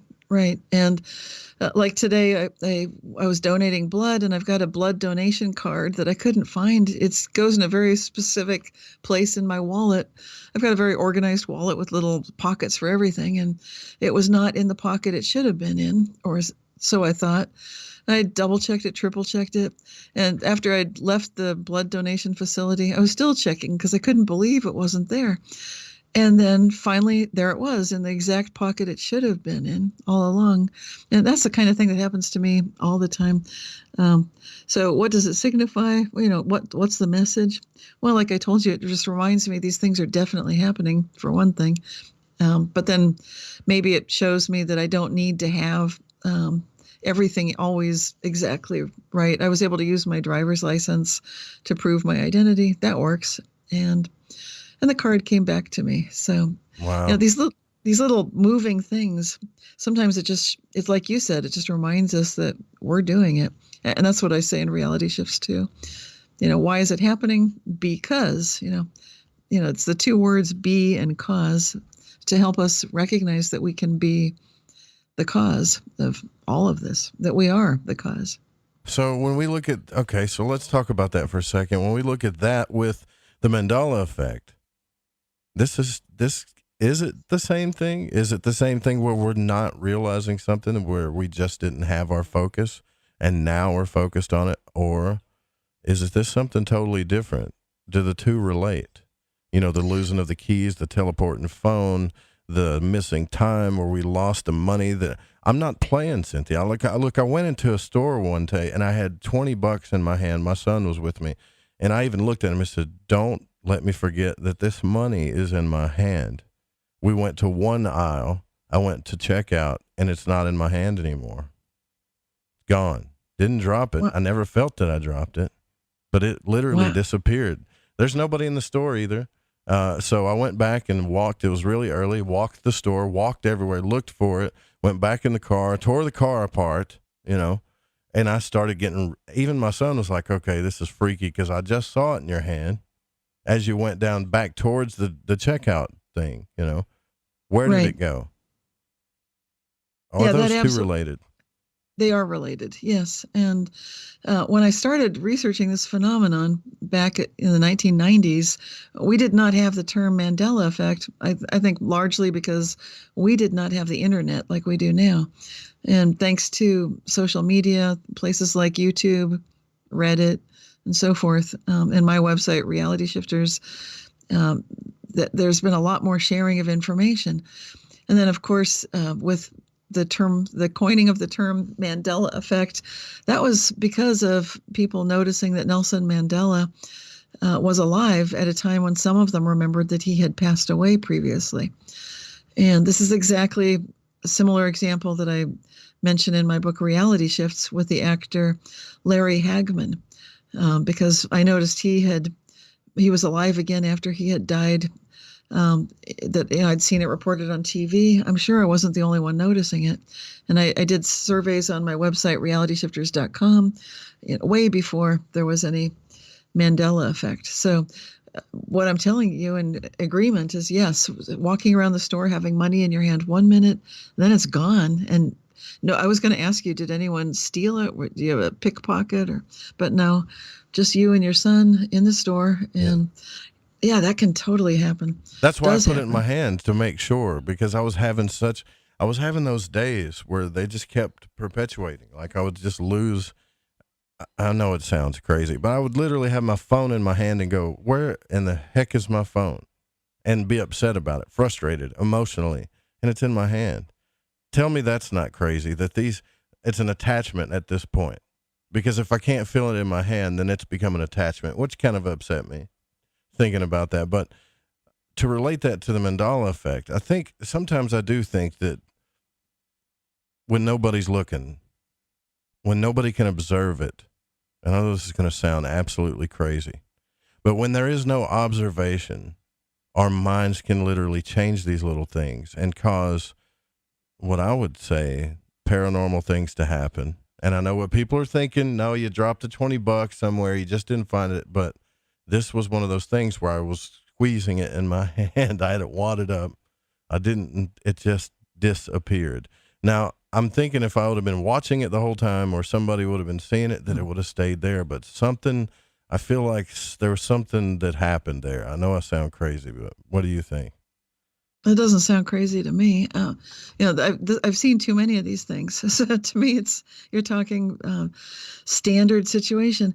The kind of people that experience this, again, they're the intuitive feelers primarily, but there are other groups, and it just means that when you've got, for myself, when I'm very energized and perhaps ungrounded, then I tend to have things go missing. That's when things break, malfunction. Computers might go on the fritz, lights go out, so forth.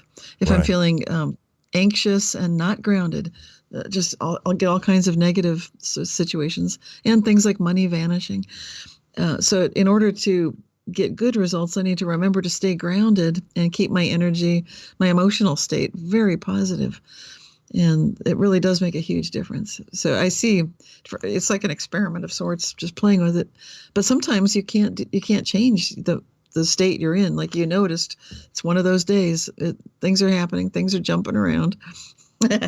So one thing you can do is use the quantum Zeno effect, which is basically like the watched pot never boils. So something you want to lock in place, you just go OCD on it and keep observing. Make sure, you mean like make sure you see it with your eyeballs. Don't take your eyes off of it, right? Exactly. Yep, that's right. But that's difficult if you're walking around the store. So It's a difficult situation. I tend to be OCD about everything that matters, and that's why I had a specific pocket in my wallet for that card that went missing. And even then, sometimes things go missing. So just stay optimistic; it'll come back, and you should get it back. But it doesn't help in that moment when it vanishes like that. What are your opinions of? I mean, it's obvious that we got some type of powers here we're not aware of. What do you think? And this is just theoretically. What do you think the potential of the human is as far as manifestation goes on this planet? Do you think there actually is a limit? Because I get into this philosophical conversation with people, especially like occultists and magicians. They draw their circles and they say everything's possible in the circle because they're playing with their subconscious. And others say, well, no, you have to be practical. I mean, it's not like you could, point your finger and manifest a flying, elephant or something. However, if Rupert Sheldrake's right, and you see these people breaking records, and once somebody breaks a record that seems so unrealistic, and then the rest of the world just catches up for some reason, it does make me wonder what the possibility of the human really is, if we would just accept it. Right. I think, it's hard to say what the limits are. I tend to keep a very optimistic approach, so open-ended, like what you're saying Rupert Sheldrake is suggesting. And of course the whole question, how good can it get? That's open-ended on purpose. So it's with a question like what you're asking, the element of time matters. But as I said earlier, time is not linear. There's no real way to measure it. It's totally subjective. So the correct answer is that if you give it enough time, of course, anything is possible. But then time is subjective, so it's almost a non-answer. Okay,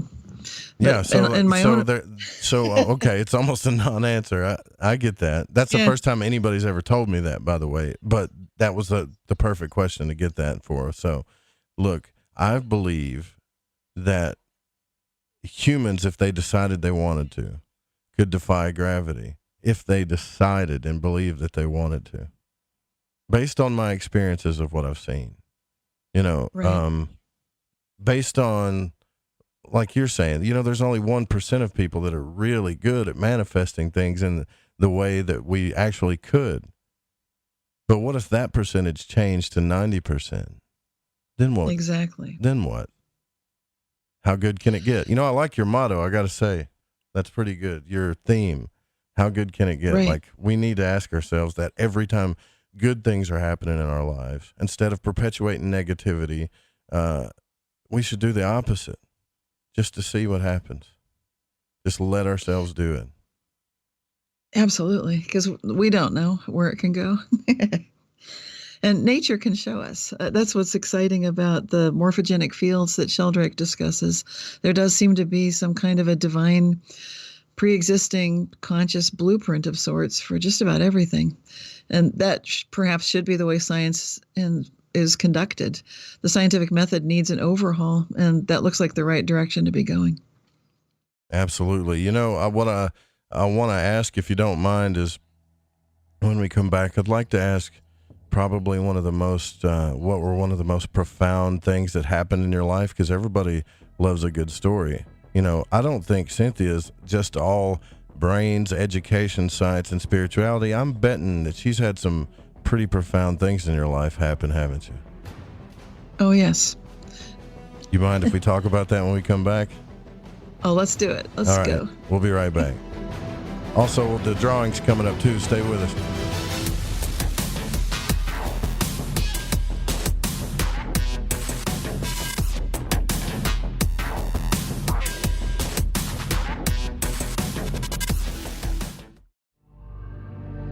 Thanks for listening to this broadcast. Need another late night fix? You can tune in every weeknight to Lighting the Void with Joe Roop on The Fringe FM.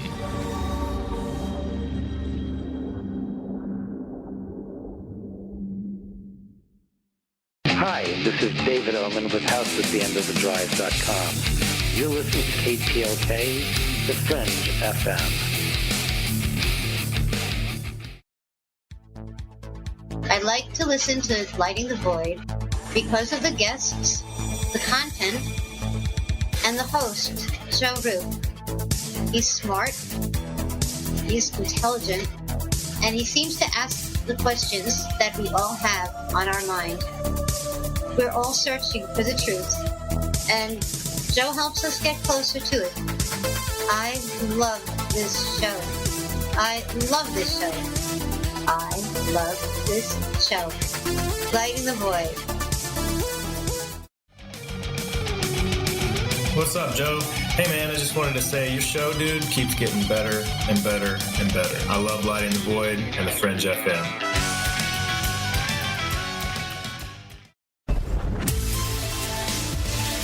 Hi, this is Aaron Hunter, host of Real Paranormal Activity, the podcast where we tell real paranormal experiences of people from around the world. And we also conduct interviews with authors, investigators, psychics, and mediums. Real people, real stories, real fear. Thursdays at 6 p.m. Pacific, 9 p.m. Eastern on The Fringe FM. See you then.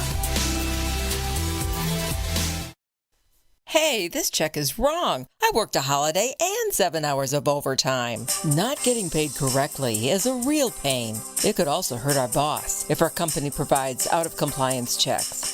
That's right, construction companies doing business with the government can get fined, or officials of the companies can go to jail if the checks aren't right. It's a law. The Davis-Bacon Act has 30 compliance issues for every check, but there is an easy way for construction companies to be in compliance. EMARS offers Compliant Client, a web-based system that finds and corrects all 30 of the possible out-of-compliance check issues. Users of Compliant Client report an 80% savings in time and money.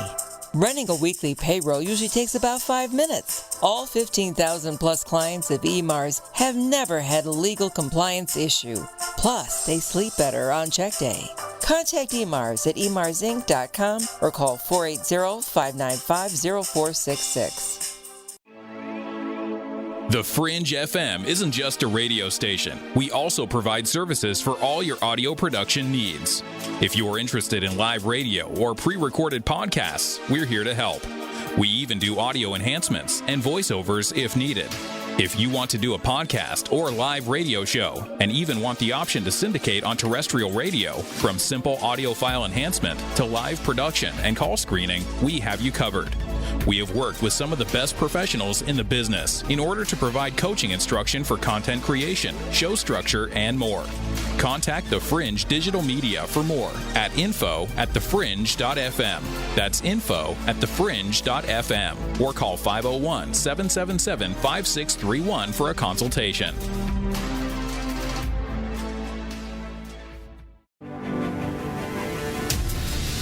Do you want to know the truth? Are UFOs real? Are aliens visiting Earth? Are governments around the world hiding the biggest secret in history? We're UFO Seekers, official partner of The Fringe FM, and we're on a hunt for the truth. Join us as we investigate locations like Area 51 by subscribing on YouTube at youtube.com/UFO Seekers.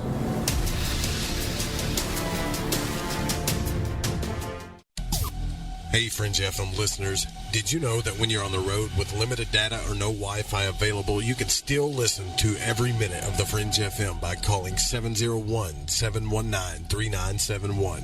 No smartphone app or internet needed. Saves your data plan and no extra cost if you have unlimited minutes. Call 701-719-3971. That's 701-719-3971. Listen to the Fringe FM on any phone, anytime, anywhere. Hello, this is Vance Nesbitt. Take the time to expand your mind by listening to Lighting the Void with Joe Roop right here on the Fringe FM. Alex X. Hi, I'm Alex Exum, and you're listening to The Fringe FM.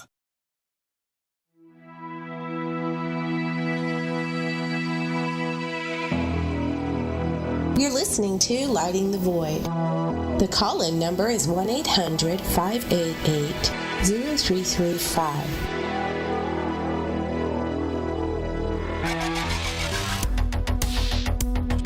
And welcome back to Lighting the Void. I'm your host, Joe Roop. Tonight our guest is Cynthia Sue Larson. The website is realityshifters.com. That's the website you need to go to for reference. You can check out all of her books and her blog and all of the events that she has coming up. And do you have any events coming up, or was this conference the last one? Are you finally getting a break? Yeah, I'm getting a break at the moment. Looks like I'll be doing an event in Sweden next summer, probably. The No Mind Festival. Need to pin that down. And there will be more Mandela Effect conferences coming up as well. Looks like that'll be at least 1 or 2 a year. So lots more events will be coming. Just don't have much of the details right now. Who doesn't want to go to a conference that's named the Mandela Effect Conference? Yeah, I got to go to one of those for sure. Absolutely. Yeah. So before the break, I have this curiosity about people, especially someone that's doing this much work in these fields. I always feel like, man, there's something that happened in their life that just changed them. Or were you always like just into this? This isn't the typical question like, well, were you into the Mandela Effect as a child? No. Like, I want to know, like, what happened? You had something profound happen, that unexplainable type of things. These are the things I like to hear about. Mine wasn't the real out-of-body experience that I thought was just total BS until it happened. Did you have something like that happen to you?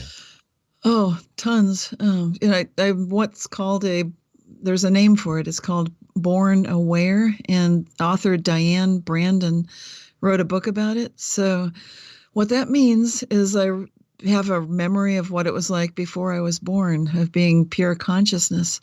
What it also means is I've subsequently had just lots and lots and lots of what you might call weird, well, for me, they're normal experiences. I'm sort of a paranormal hotspot of sorts. So like when I was young, I would watch the rain falling, and I could think stop rain and think start rain, and it would exactly start and stop as I was looking at it. And then I ran to go tell my mom, because I was just a small child, and I could see from the expression on her face this was going to be a mistake, because as soon as I mentioned it, it no longer worked. I explained what was going on. She sort of had a furrowed brow. I think she crossed her arms. It was all sorts of bad body language. And I thought, oh, man, this is not going to go so well. I was hoping she'd be open to it, but no. So one person can absolutely shut something like that down. But in retrospect, that was kind of cool, just to be able to witness what happens when you got people with you. If you're praying for a miracle, you don't want those skeptics in there with you, obviously. So it does matter who you're with and what's going on together. But I think some of the weirdest stuff are what the Mandela Effect people call flip-flops. And that's where you're witnessing one reality and it switches to something else, and then it switches back. And it's that kind of thing because you start paying more and more attention when it starts switching like that. And nobody's doing anything. It's not like there's the cosmic switch to do this. An example of it for the Mandela Effect would be people that remember something like the cartoon The Flintstones. There was a time when the T went missing and it was just Flintstones. So that's what I'm talking about. And then so that it was Flintstones, then it became Flintstones, then now it's back to Flintstones. But it's weirder when it happens in your personal life. And for me, our family dog got cataracts in his eyes. I saw that one morning, and we just adored our dog. He's passed on now, but he was our favorite dog that we'd ever had. And so when I was the first one to witness this myself with the dog, feeding him breakfast, and immediately I thought, oh no, I don't want him to get cataracts and go blind. He's getting on in years, but this would be awful. That's unacceptable. Love him too much. So I just gave him a big hug, told him how much I love him. And I thought no more of it because it looked like his eyes were clearing up. I thought, oh, good, that's back to normal. But then next thing I know, my husband said, bad news about the dog. And I said, is it about his eyes? He said, yes. And then he told me what was going on. And I said, well, I know it looks that way sometimes, but you know how it is. That's unacceptable. So it goes away. Just look at him again. Take a look now. My husband looked at him again. Oh, it looks better. Right. So same thing happened. I know. Round 3 with my daughter, same thing. So you can flip flop and just bring people into the reality. And that was mind blowing to me. I mean, but I've had so many weird things. It's kind of hard to know. It's kind of like, what category do you want? Yeah. Teleportation, whatever, So you've had multiple things. That's incredible. For me, I was so skeptic about all of these things, but I was reading about the out-of-body experience because I thought, man, if this is, it's kind of like Doctor Strange. I don't know if you've seen that movie, but when the monk hits him and his astral body comes out and he's watching his body while they're still talking to it. And I was like, yeah, back in the day, no way. I don't believe in that ever. And then it happened. Then it happens. And then it happened, and you're like, okay, so everything that I thought I knew is no longer valid. Yeah, Exactly. That's incredible. Yes, absolutely. Yeah, if you don't have it happen to you, I know it sounds crazy. And I've had that people, tell me that it sounds like ridiculous. It sounds crazy. But my family has even been that way. But then it was a holiday, like Christmas or something, Thanksgiving, one of those, and we were doing dishes in the kitchen, and the dishwasher broke down like it had done at a previous holiday. This is at my parents' house. My sister turned and looked at me, and none of my family is much into this, but she looked at me very seriously and said, "Can you do that thing you do?" Yeah, because they can't explain it, right? They can't define it, so that's what they call it. Just do that thing, right? Whatever you did, do it before. Right, yeah. Do that thing you do. Oh my gosh.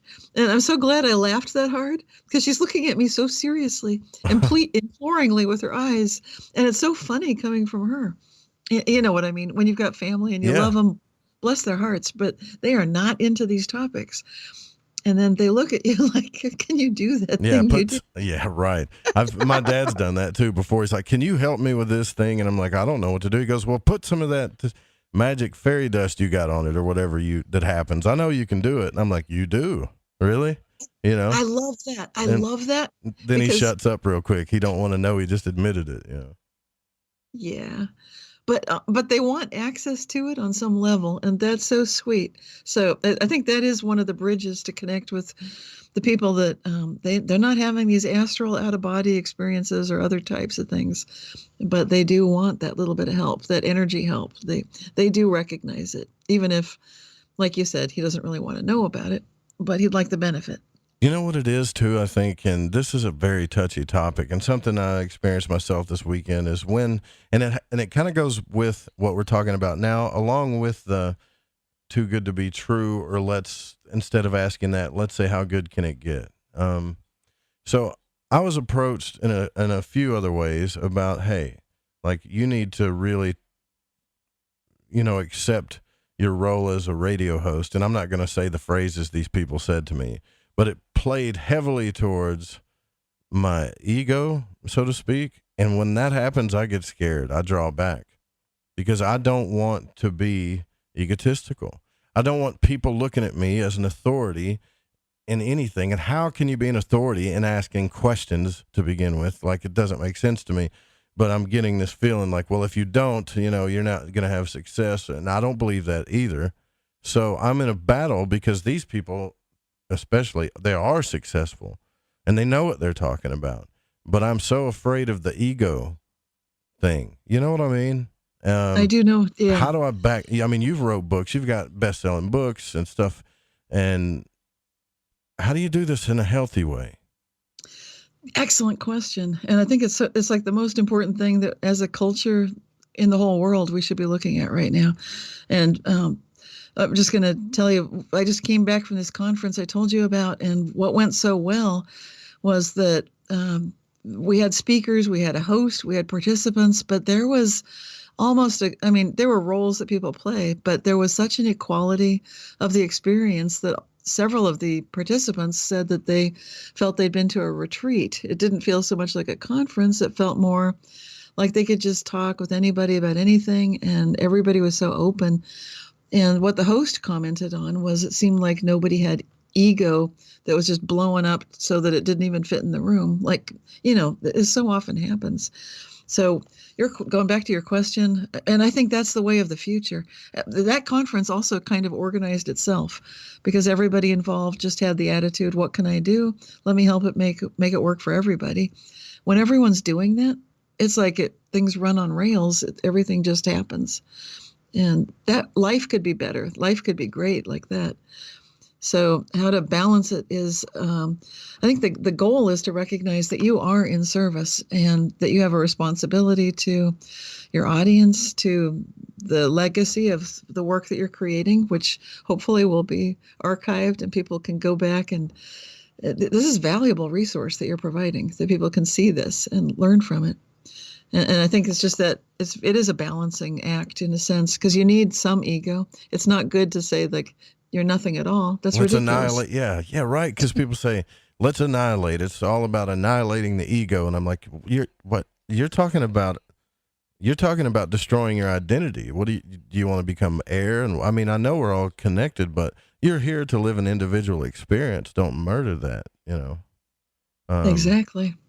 So there is a healthy way to do it. Then it's just I'm afraid of. I get this all the time from people who are like, the second you start taking yourself more seriously and realize what you have to offer, everything's going to just blow up for you. But what I'm afraid of is it just doesn't feel right for me to stand on a hill and go, well, look at me, like I don't want that. I don't care about any of that, honestly. Exactly. And I think that's the key, is knowing yourself and what matters to you. So if that doesn't feel right or authentic, then there's a huge price to pay if you're playing that role. Because all the celebrities that I've seen who do that, there's a persona that they put on in public, like Marilyn Monroe. She'd have that. I don't know her personally, I didn't, but I can see that she'd play that part when she's in public. And then in private, she could be someone else. And a lot of celebrities do that.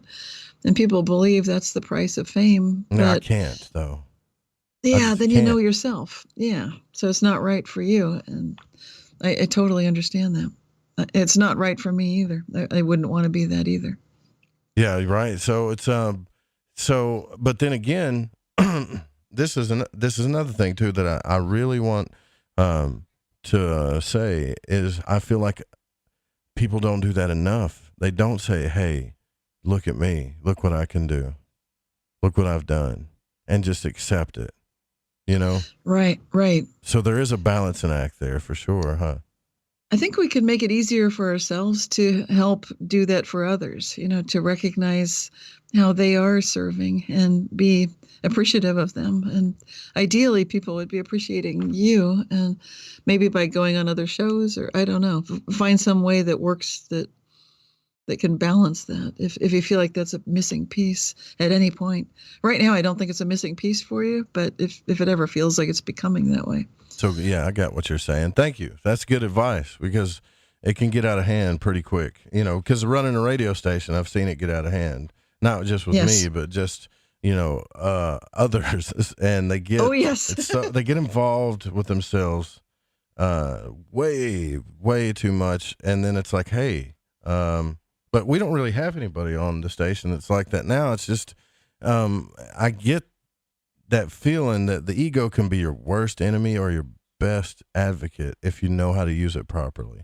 Instead of just trying to destroy it all the time and say, well, I'm nothing but water.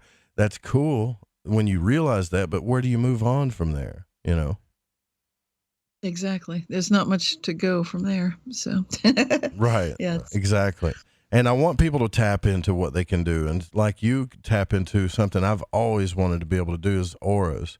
Now can you tell me about that? Like, can you see other people's auras with your eyes? How does that work? Well, it's basically high sense perception. All of us are aware of energy. Like we mentioned, when you go to an event and you feel if it's good energy or bad energy, people do this all the time.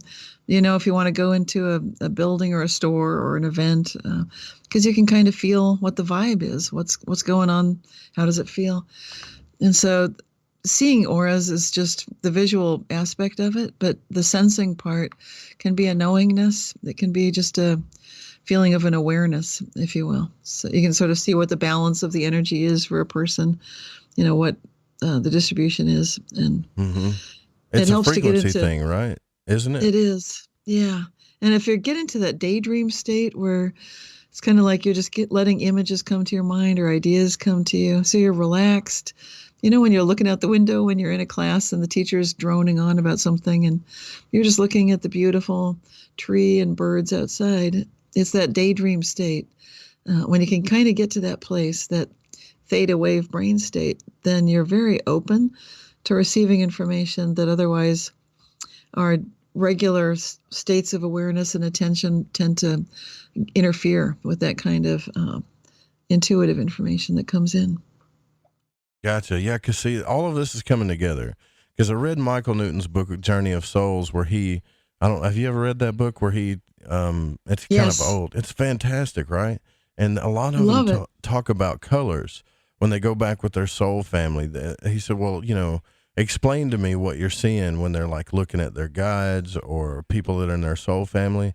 And he had so many people explain it in colors. Well, this person, like, let's just make up a name, Joshua, whatever, he's kind of grayish to blue to gold to green. And then other people were other certain colors. And then you look at frequency and you look at alchemy and like Fulcanelli and everything they did with color healing, even in theosophy. It's really interesting to see how color plays a role into energy. And I'm in love with the fact that other people can see that coming off of, other humans when I can't. I mean, I want to be able to do it, but I think there's so much more to that we need to look into. Yes. Yeah, it's kind of it's just the gateway to recognizing that you can feel, how someone's feeling. You can tell through their voice, of course, but when you can feel like the energy, the color of it or so forth, then you just get additional information. And like you said earlier, if you don't already know that you can pick this up, it can sound far-fetched, but I think most children have easy access to it, and most of us can learn to do it just by focusing on a focal point between your fingers with the bright plain background behind you. And just let your focal distance sort of fixate between the two fingers, stretching your fingers out wide. And if you just keep staring like that, eventually you'll start noticing a little bit of an energy field around the edges of the fingers. It's kind of like they start glowing. And it's not just the after image effect. It helps if you've got like a plain white background or off-white. And then you can... What's interesting is you can start noticing colors on your own hand, on your own energy field. And then you can play with, like right now, if you're looking, you might see yellow because we're thinking about things. And yellow tends to be associated with thinking. But other times, if you're remembering something else, like being in love or a wonderful, exciting adventure that you went on, like whitewater rafting or something, then you might see a lot more red around your hands. So you can actually see the colors change depending on what you're feeling and thinking about. Right. Do you believe that we are in a state of development? Like, that's why, you obviously believe in reincarnation in several lifetimes, right? I don't know. We don't have to go there, but it makes me think like the color progression that Michael Newton was seeing was how they could tell where somebody was in their state of, I guess, soul ascension. I hate to use those phrases that are so new agey, but that's what it seemed to me. It was like a garden of souls that were in this, and it's very agricultural allegory, but that's in scripture too, but a garden of souls that were just in this state of development. And the only way to really tell in between lives was the symbols that they saw and the colors. The colors were huge. And I don't know, I'm just fascinated by that because so many people have talked about frequency. Claude Swanson talked about that, about frequency and multiple realities and stuff. And I just am enthralled by the fact that there's people out there that can do these things. And when I look at a tree or something, I see a tree, but somebody else is looking at it like, oh, it's giving off this vibe of this energy or that. And when I was a kid, I'd be like, yeah, right, whatever, or a teenager. But now I want to be able to do these things. So that's cool. So you actually know some exercises that you can kind of do to help develop that. And it's subtle, right? Yeah, it can be pretty subtle if you haven't seen it before. I think children are really having an advantage getting started because, for one thing, they're more open-minded as possible. I think a lot of the artwork children do sometimes shows those colors that they're feeling. But I've got exercises in my book, Aura Advantage, that show how to get started with this, how to play with it, be able to figure out, based on certain attributes, what kind of colors might be in your energy field, just based on what you like, things you like to do, and so forth. And then it's good to learn what your energy field can do for you, because it's quite powerful. It can do everything from helping you stay healthy to just helping you stay focused on what you most want to do. It's really another way of paying attention to those intuitive aspects of self that we might be disregarding otherwise, but they're so central in having this sort of a mind-matter interaction with the world. Fantastic. Yeah. So I want to go over here on your website at realityshifters.com and just take a peek at this website and look at the fact that you do coaching as well. And I think that it's important. I know there's a lot of coaches out there, but you have got a pretty solid background with science and education in this. We probably need to take our break before we get into that, but do you feel that it's important that we all seek some kind of guidance if we don't know how to tap into these things? Because others say, well, I can do this on my own. I don't need anybody's help. But I don't totally buy into that, because if that's the way it was, then, you would have been put on this planet all by yourself, and there would be no such thing as relation or learning, right? So how important is it that we get guidance, in your opinion? Well, personally, I find it very helpful, and obviously we can try to get by without it. And I think what happens then is we run into a lot of brick walls more than we need to. That's just my own take on it. So I think it's very, very helpful. We get stuck in our own way, which tends to happen to us quite a bit. And sometimes it takes the help of others that have been there, that have been through that. And that maybe, just like Bob and Rose says, have the knowledge that you have, but maybe a little bit more to help you kind of progress. We'll be right back. The drawing is coming up within the hour for the winner for the Ancient Life Oil, the Get to Tea winter package, and the Lighting the Void t-shirt for our trip to Portland. Stay with us.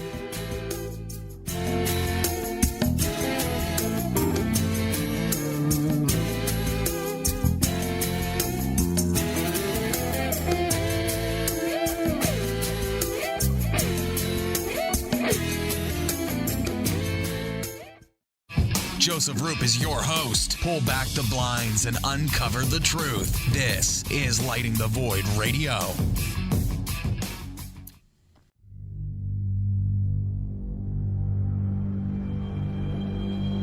You're listening to The Fringe FM.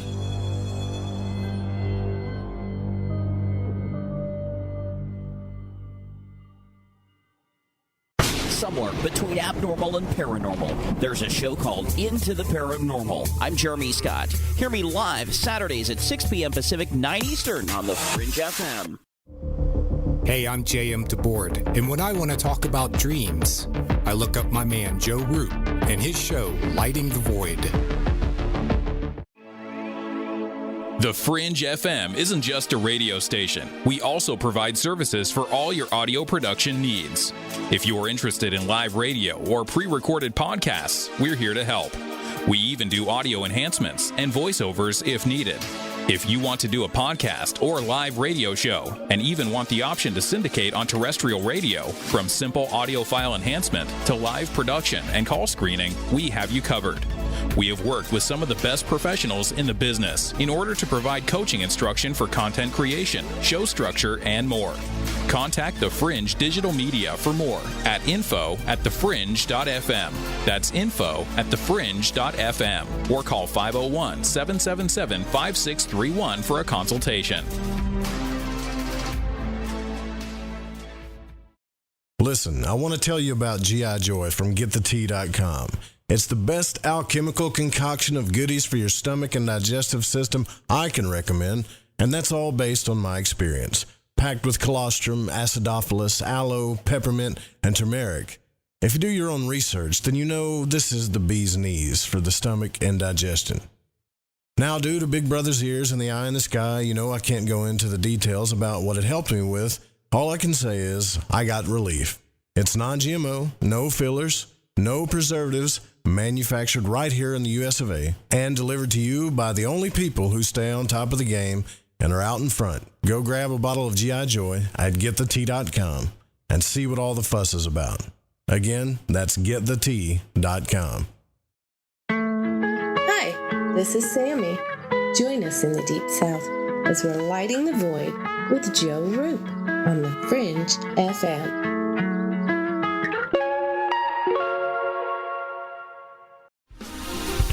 Right, me old Chinas. I know it's an ad break, but before you lot shoot off and make yourself a cup of Rosie Lee or whatever else it is you're going to sling down your Gregory Peck, you need to listen to me babble. If, like me, you found your way to Lighting the Void via a downloadable podcast, you might want to take a butcher's at the Fringe FM Wind and Kite. You won't Adam and Eve how many other shows there are or what they rabbit on about.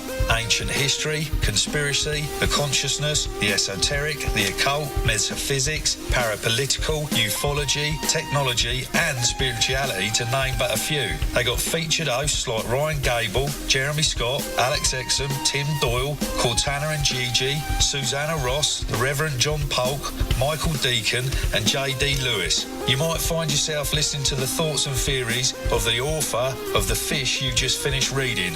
Or you could pick up the dog and bone, call in and tell everyone your own beliefs or experiences. So do me a favour, before you put on the Ansel or crack open a bottle of vino or roll a joint, go to the Fringe FM and see what you're missing. Are you intrigued by paranormal talk radio? You'll love the new Paranormal Radio app from TalkStream Live. You'll find a great selection of talk shows covering UFOs, ghosts, strange phenomena, and much more. Download the Paranormal Radio app now and start listening to the very best in paranormal talk entertainment, including the network you're listening to right now. The Paranormal Radio app, free in Google Play and the iOS App Store.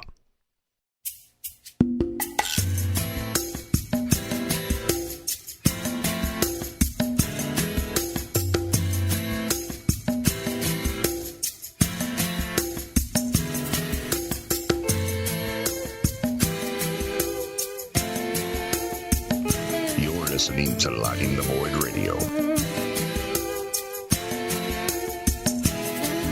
You know, some of the coolest stuff that we talk about with our guests happened during the break, and then I have to bring them back up during the radio show. Cynthia Sue Larson is our guest tonight from realityshifters.com, is the website, author, speaker, and life coach. And, we were talking about Michael Newton during the break, and I didn't hear about Dolores Cannon, who is somebody that was really profound in this kind of the same way Michael Newton is, and from Ozark Mountain Publishing here, which is right up the road for me. And I didn't really hear about how powerful her work was for maybe a year ago, maybe a year and a half ago.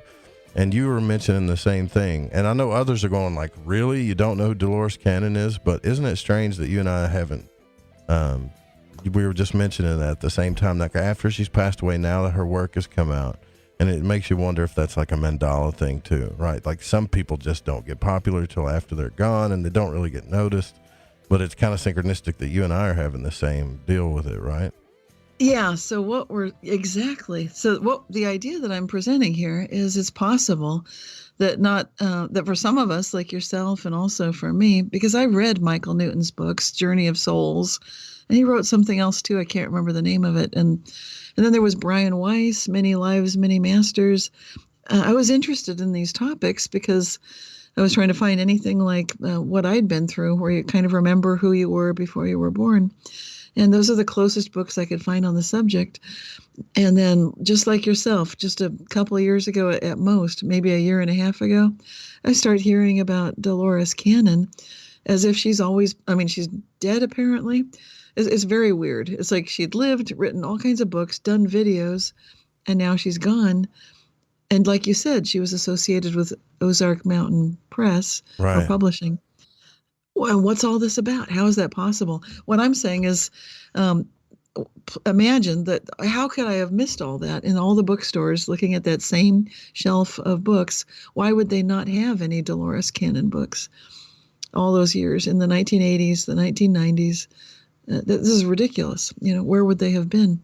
I wonder how many, that does happen quite a bit sometimes too. I've noticed that people's work doesn't really get recognized, even though it should have been, because you've done some extensive work in this, and it just doesn't. It gets missed, but then brought up later after they've done their work and they've moved on from this life. And now you're seeing it, now you're paying attention to it, which is that's really interesting, because that's happened quite a bit. You even mentioned that's happened with like Mozart, and I was talking about other authors and music singers and stuff too that's happened with. Well, for it to be a true Mandela effect, then it's something like a change in the way people remember it based on, compared to what the actual history is now. So for geography, it might include the fact that people remember that the Statue of Liberty was in a different location than it currently is. So that there was a special island that the Statue of Liberty used to be on, and that people used to be able to go up into the Torch area and so forth. And now, it seems like things are very different there. So that's the Mandela effect. And related to someone like Dolores Cannon, according to the Mandela effect, we don't all have to agree. We can each have different memories of Dolores Cannon. Some people might remember that she was there, and how could we not have noticed? But what I'm suggesting is that subjective reality is definitely happening. We know that for a fact in 2019 based on physics experiments that were conducted at the University of Edinburgh in Austria, where they had two observers at the exact same place and time looking at the same exact thing, but the two observations were completely different. This also is support for the Mandela effect. So what I'm saying is we can have people that say, oh yeah, I know Dolores, she's always been here. And then yourself and me, we can say, this is weird, because in my case, I'm pretty sure she did not exist. And she sort of just popped up a couple of years ago as if she was always there. And this is the Mandela effect. It's not just dead people being alive again. Sometimes that's just a coincidence, huh? Well, that part of it. There are many parts to it. It's basically when we remember something differently from what the historical facts supposedly have always been. Well, you know what? We were talking about this with Clyde, but he had brought up on Ground Zero Friday night, he brought up the fact about the Abraham Lincoln story, the assassination of Abraham Lincoln, and what happened to him, the plot, the characters, the story names. It's all like all of that stuff perpetuated to Kennedy, and there's just so many, even names, street names, so many details that are exactly as that story, but some of the roles are switched. It's kind of like, when people say you reincarnate in the next life, you're not going to be this person's mother, you're going to be their sister, but it's the same story. Okay, so the way I've looked at this, and I'm going to try to get scientific on my level, I guess, from my understanding, it's kind of like IP does. Like, so when I send a signal to you right now as I'm talking, it breaks down into bits, and those bits actually break apart and go all over the internet. It doesn't just go to you in just one piece of data. And they just break apart in bits, and they go to the fastest routes they can, and they come back together where you are, right? I wonder, in the quantum world, though, when they come back together, they seem like sometimes they come back together differently. Not exactly like data, but maybe as long as it comes together and it still tells kind of the same story. Does that make sense, what I'm saying? Absolutely. Yes, it could come back. That's what it looks like is happening. It's like it comes back, and when you make another observation, and suddenly the past has changed. But it can work to our advantage if we're doing a spontaneous remission from disease. So that kind of change could be good for healing, and that retrocausal effect that your listener that commented earlier. What about retrocausality? Yeah, absolutely. So you can notice that things change in the past based on having very positive thoughts now. Things can change in wild, crazy ways, like money in your hand can vanish, and things can change with the sudden appearance of this author, Dolores Cannon, who's been doing amazing work. I wish I'd known about it when she was alive, but somehow that was not to be. Exactly. So, right. It's weird though, isn't it? And kind of helped me because people are bringing up teleportation quite a bit in the Fringe FM chat. From my understanding, and let's say if you took, it's hard to talk about this without a visual, but let's say you had like A, B, and C light particles and they were in this triangle. And what they were doing is like, each circle is at the point of a triangle. Well, you could destroy C, or just, I guess, destroy that light particle, but it doesn't really die. It just reappears as another triangle, almost like it folded over on itself, and now it's beeping over here. So it's like beep, beep, beep, beep, destroyed, and then now it's over here, and it looks like it teleported, but it was entangled the whole time. It's not alone. Is that kind of how it works, or am I just totally off the wall here on that? Well, teleportation is fascinating because there is such a thing as quantum teleportation. And when I spoke with the author, John Joe McFadden, author of Life on the Edge, he's a quantum biologist, and he was describing on my podcast, Living the Quantum Dream. So he was talking about how some of these quantum processes that happen totally depend on things like quantum teleportation. So nature is doing this all the time. It's happening on a much larger scale than we think it is. This is a long-winded answer to say, yes, that can happen, does happen. And we're getting scientific validation to show that this is going on. And the reason I'm tracking all these things is because I'm not so much a conspiracy theorist, going back to the earlier question, but I tend to look toward quantum physics to see if these quantum processes might actually be happening at every single scale in the universe. And it looks like they definitely are. So yes, to that question. Yeah. Could it pop up somewhere else? Absolutely. Yeah. See, somebody else, Maggie Dean, the operations manager for the station here, is saying, I just discovered Dolores's work 3 years ago. See? Thank you. So yeah. And some people tell me it happened at the conference. There's a YouTuber. She has Once Upon a Timeline channel named Eva, and she kept just muttering, just saying quietly, Cynthia Sue Larson is a Mandela effect for me. I never knew about her. And that's fine. It doesn't bother me. I'm not offended. In fact, this is the kind of truth that we can have at a conference like that, because I was trying to refer to research that I could not find in advance of that conference because some things were just gone. I remember the studies that I was looking for. It had to do with a petri dish and little bacteria instantly evolving to be able to digest lactose that they were unable to eat before. And the scientists had given them sort of this milk-based product food that they could not eat. And then suddenly in one generation, they could digest it. Well, I tried to find where that research is. It's gone. So, that's another Mandela effect. But I could at least refer to it, say if anyone remembers that. I do too, but I can't show the slide because apparently that study no longer happened. Right. And it's just kind of funny. Yeah, these things change. if everything is photons, you hear that all the time, light particles and stuff. And we all know about the double slit experiment. And if they're destroying particles and they end up somewhere else and they call that a form of teleportation, then, to me, I don't know why, but to me, the double slit, that form of teleportation should automatically tell us we are perpetuating our reality, right? It should just be a scientific fact. That's what I don't get. Like, what are they keeping it from not making it a fact? I don't know. I have no idea.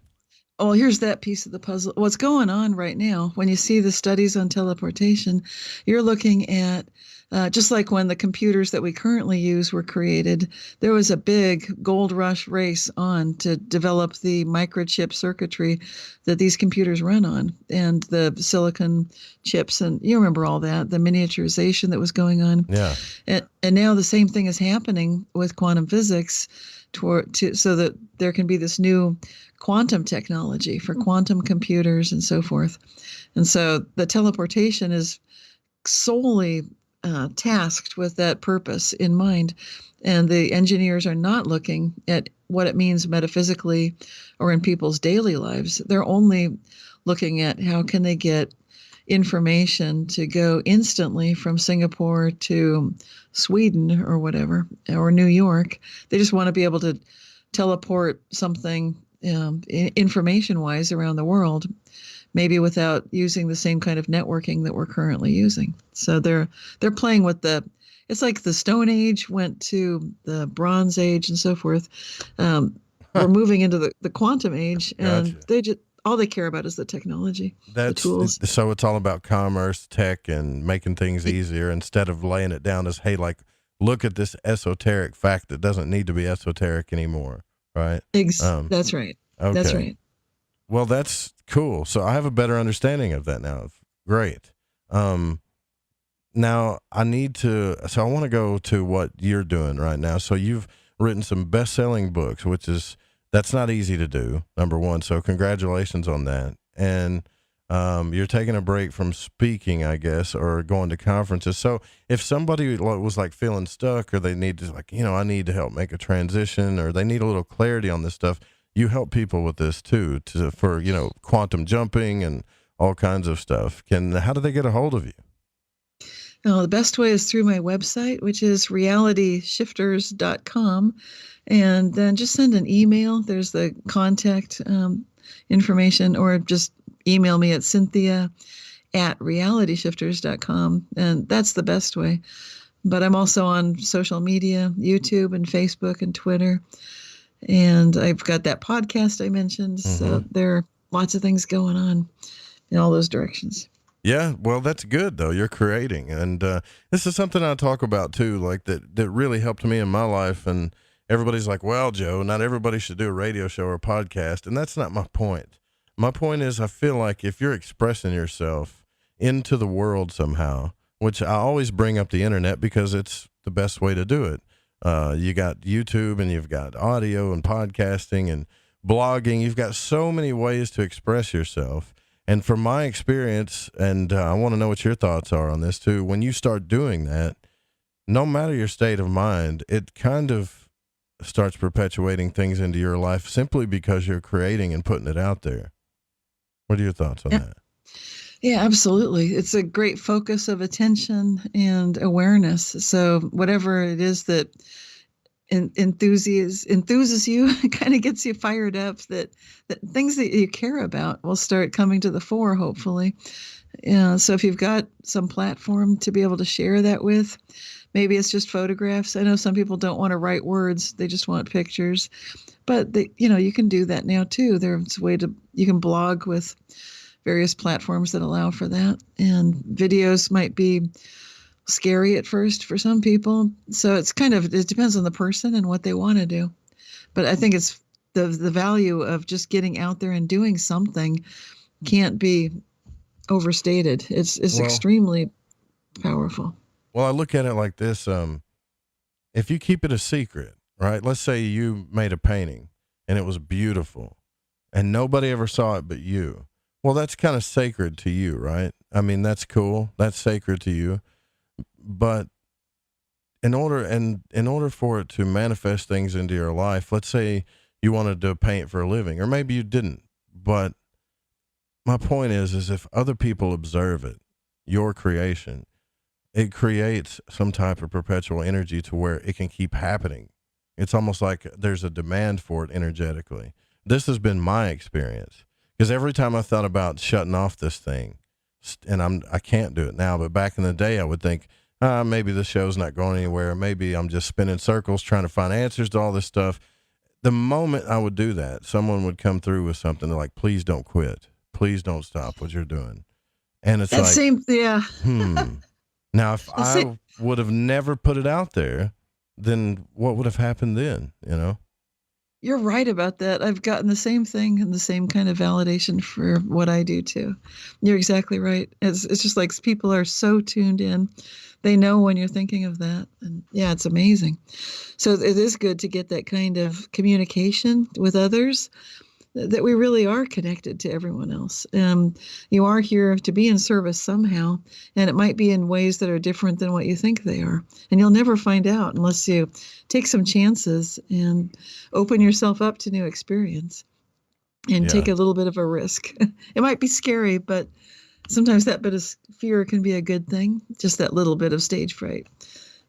You can grow take from the leap, right? Like you were saying earlier, instead of saying, because that goes along with, instead of saying, well, things are too good to be true, this is a cycle. God, I hate that. Life is an ups and downs. That's what people say. Sometimes it's up and it's down. So many people say that. And now I feel like because we all believe that has to be a reality, that there has to be these huge swings in everybody's life. And I don't think there has to be. There doesn't have to be, No, there really doesn't have to be. And this is what I love about the philosopher Nicholas Rescher. He's got a book, Axiogenesis, and it's just basically very optimistic view of the universe and the way that we're living in a ridiculously fine-tuned universe, just off the charts, unlikely. That's the way nature operates. And so we're already doing things that are just going up, up, up, better and better. It may not look like that. And, people might argue like, well, wait a minute, I've seen the news. That's not happening.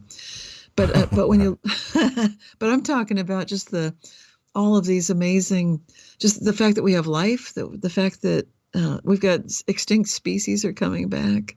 Lots of good things are happening. I just read about the humpback whales have made a huge comeback. That's just this week's news. So there's lots of good news going on. And obviously, I think we focus on if it bleeds, it leads, but there's a lot more good going on than bad. And I think that's been a historical truth. So we can do that in our own lives too. We don't need to be quite so cynical, skeptical, and negative as some people can get. Some people can I guess are you there? I hope I didn't lose you. But yeah, I'm here. Okay, yeah, but some people can get, I guess, attracted to that. It is attractive. I mean, I go watch movies and I like a little suspense and a little fear and stuff, but I don't want to let it control my life. That's all. And that's the biggest message I'm getting from you is, hey, let's really put this stuff to the test. Let's put the human potential to the test when it comes to this. That's a big thing. We should do that. We should make that our motto too. Yes, I think we're getting to a point where we're recognizing through things like the Mandela effect that just came through, and I think people are becoming aware of it since 2010, 2012, and interestingly, I did hear from some people that said they'd worked in the U.S. government as time travel scientists, and they'd been, I guess, let go around 2010. It was odd that they were contacting me back then, but each one of them contacted me individually and told me that they wanted to let me know that I did not used to exist in their previous reality. They'd never seen me before, and they would have, because that was their specialty, was looking into the future. They were just working with time travel. And I thought that was rather odd at the time, but I've since heard about Project Looking Glass that had apparently actually been some kind of government program looking into the future. And what they saw was that things, I think the project was disbanded. They didn't say when, but I would guess 2010, because when these scientists were looking through to see how to change the future, there was no point, because at some point it seemed like human consciousness was evolving and there was no way to stop it. So there's no way to get people to just be pure consumers again, that there's too much going on, too many programs, radio shows like yours, books like mine, too many things going on that were waking people up to notice that they really do have tremendous potential and that we all can literally change the world. Well, speaking of that, tremendous potential, you and I were discussing during the break that all it does is take two people to agree on something and you can start a movement. I think we did that tonight. We agreed on something. We've had many guests agree with that. What's next for you? Because you've done so much for this field, but I don't think you're not going to stop. So are you working on a new book, or you got some other events coming up? Yeah, I'm working on a book that's called, it's going to be about the Mandela Effect Society, just awakening from the Mandela effect, or me to we, really the wisdom effect, that we are Homo sapiens. We're meant to be wise.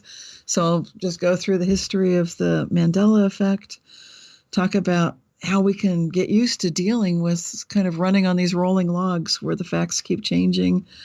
Look at the different Mandela effect theories, including the conspiracy theories. Talk about the science of the Mandela effect. Go into some of the personality types we've been talking about, and how to, regardless which one you are, how to connect and work with the others. And then look at the hero's journey, what it feels like when you fall into that abyss. And sometimes it feels like everything's out to get you. And then sometimes come to find out, oh, that's me. There's something going on here. And then get to the other side of it, where we literally can start working with one another.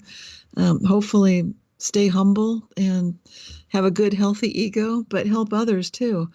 And we really can do this when we all work together. I think that's the key, is just to keep asking, how good can it get? We know how good it can get. I think on some deep level, we do know. We know what it feels like to have a community, to actually have people look at us and see who we really are, to appreciate and respect us, and to have a common goal of just uplifting everyone and bringing forth this level of community and beauty and truth and love and kindness that we all know is possible. Wow. Thank you. Yeah. Thank you for saying that. And, thank you for coming on and Lighting the Void. We talk about so many things, even we talk about conspiracy. We talk about everything on the show, but I do want to remind everybody that, and you've been a very good, voice for this, that I believe in human potential. I believe in the powers of human consciousness. I don't know what they are, but I believe in them, and that it's time that we start using them to explore what we can actually do. And you're really doing that. So thank you so much for coming on the show. It's been awesome to talk to you. And I really would like it if you, since you have spent so much time with us here late at night with us late nighters, to really one more time give out all the links and where everybody can follow you at, your website, social media, all of that. Yes. Well, I didn't talk too much about my most recent book. That's Quantum Jumps. So just a shout out for that. Then my website, that's realityshifters.com. And the best way to reach me is through the email, Cynthia@realityshifters.com. Then I've got a YouTube channel, which is just Cynthia Sue Larson. And I've got Facebook, same thing. Twitter, same thing. You can find my books on Amazon and Barnes & Noble. Of course, everything through my website as well. That's got a shop there if you want an autographed book. I've got a meditation CD, which is Aura Healing Meditations. That's available through iTunes as well as Amazon. And it's life-changing. And I've just done that one meditation CD, but if you want to clean up your energy field and you don't know how to do it, it's just great. You can put it on in the background, fall asleep to it, and it's powerful. So even if you're not consciously listening, it does wonders. But again, that's everything through realityshifters.com. That's the main website hub. Yeah, and Quantum Jumps, the one we talked about at the beginning of the show, that's how, when we feel like everything's kind of coming against us, we can change things, but in one leap. That's interesting. I do want to take a look at that book, and you guys go check out the book, and thank you so much for coming on the show. I love being able to have these, just wherever the conversation goes, it goes with guests, and that's definitely how this one was. And again, thank you for coming on the broadcast. Oh, thank you so much for having me. I've had so much fun. Thanks, Joe. No problem. All right, guys, we're going to do the drawing when we come back. Also, some final thoughts with the one and only Reverend Dan Lopez. Stay with us.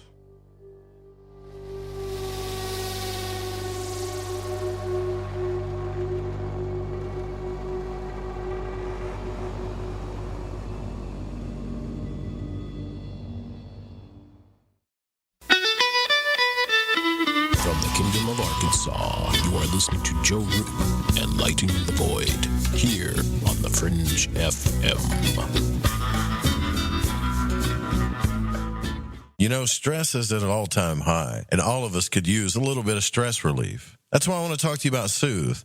Now, this is an app you can download on your phone. They have a massage therapist that arrives with a massage table, sheets, lotion, oils, and music, and you're in charge. You can book in seconds and schedule at 8 a.m. to midnight. Massage 7 days a week, anytime it's available. There's a 60-minute arrival period. A vetted background-checked massage therapist will come to you in as little as an hour. All of the therapists are vetted by industry veterans that ensure a compassionate, healing touch. So maybe you're a little stressed and you need to feel spoiled. Well, there's no better way to do that than relax at your own home and not have to deal with the outside world with Soothe. Right now, you can get $10 off your first massage by putting in the code word FRINGE10 at checkout. That's www.soothe.com or download the Soothe app and put in the code word FRINGE10.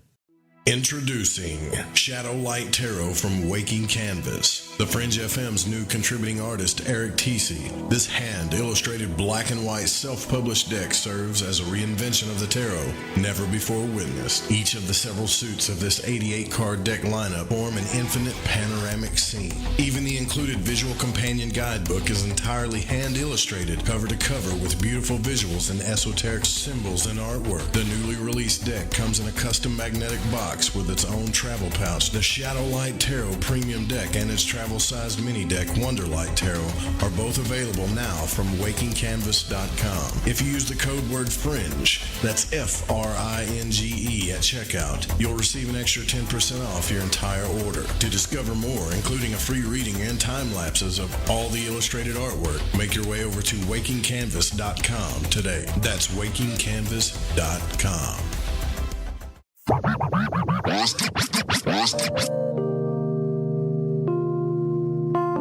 This is Elle. I listen to Lighting the Void because it's interactive radio with good content, interesting guests, and a humble host, sharing this journey through the esoteric. Hey, Joe Roop. Thanks for having us along for the ride. Thank you so much for a delightful evening. Well, I got a lot of ground to cover.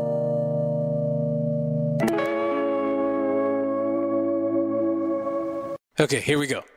AncientLifeOil.com. AncientLifeOil.com.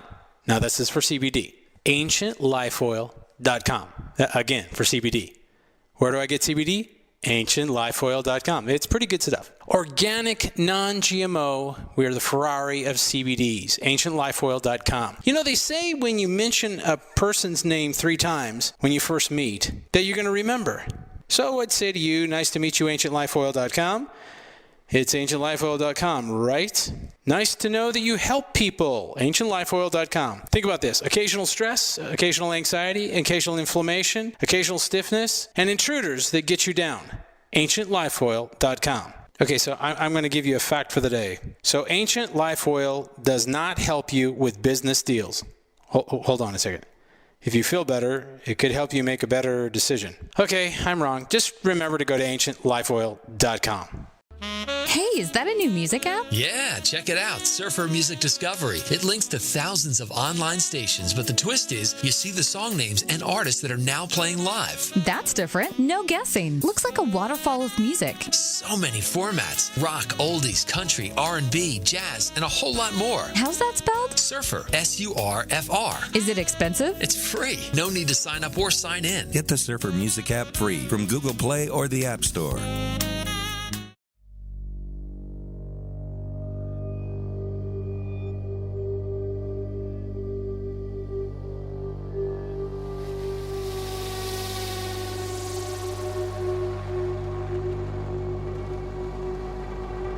To call Joe, pick up the phone, dial 1-800-588-0335, toll free from the United States or Canada.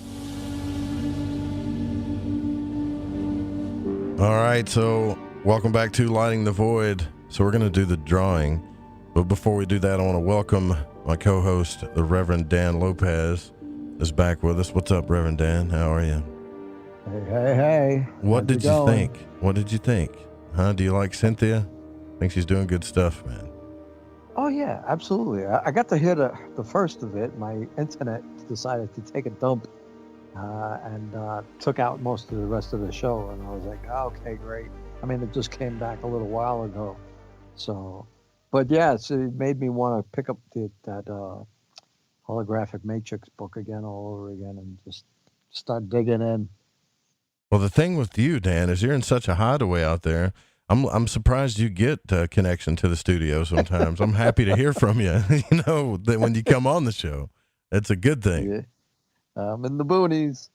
But if you guys want to check up on Dan, all you got to do is find the Reverend Dan Lopez on TikTok, and you make me jealous on there, man.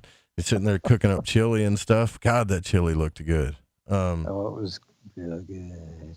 So we went to Portland, and the audience kind of funded this thing, and so I owe it to you guys, right? And got to be on Clyde Lewis's radio show, which is like a dream come true for me. It was epic with Ryan, and then we did the Battle Royale with the Fringe FM the next day, and it was just, and look, to be honest with you, that side of it was so profound, but it was just one profound thing that happened to me while I was there, and I can't get into everything, but this whole trip was a life-changing event for me.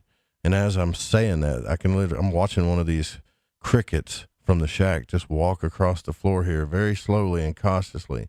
It's too cold, but they're still here. That's amazing to me. But anyways, that's got to be a sign, right? And before we do the drawing, tomorrow night, I forgot to tell you guys this. It's the New Moon show again with Mary Ducina, so we're kicking off the week pretty strong here. So imagine we're going to break the phones tomorrow night with that. Yeah. So the winner of this is going to get a bottle of Ancient Life Oil, the winter pack from getthetea.com, which is more than just the tea. It's also, you're going to get some Coral Sea, which is probably the best calcium you can get on the planet, and a Lighting the Void t-shirt. So I'm not going to do anything real fancy. We're going to do this FM radio style here and just draw a name. So here we go.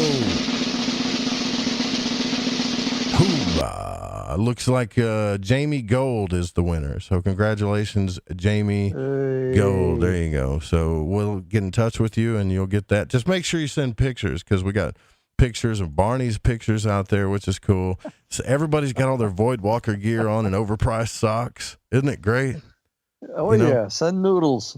Dude, I literally named the socks overpriced socks, and people are getting them. It's the one item in the store I make more than $5 off of, and they're cool socks, but they're overpriced.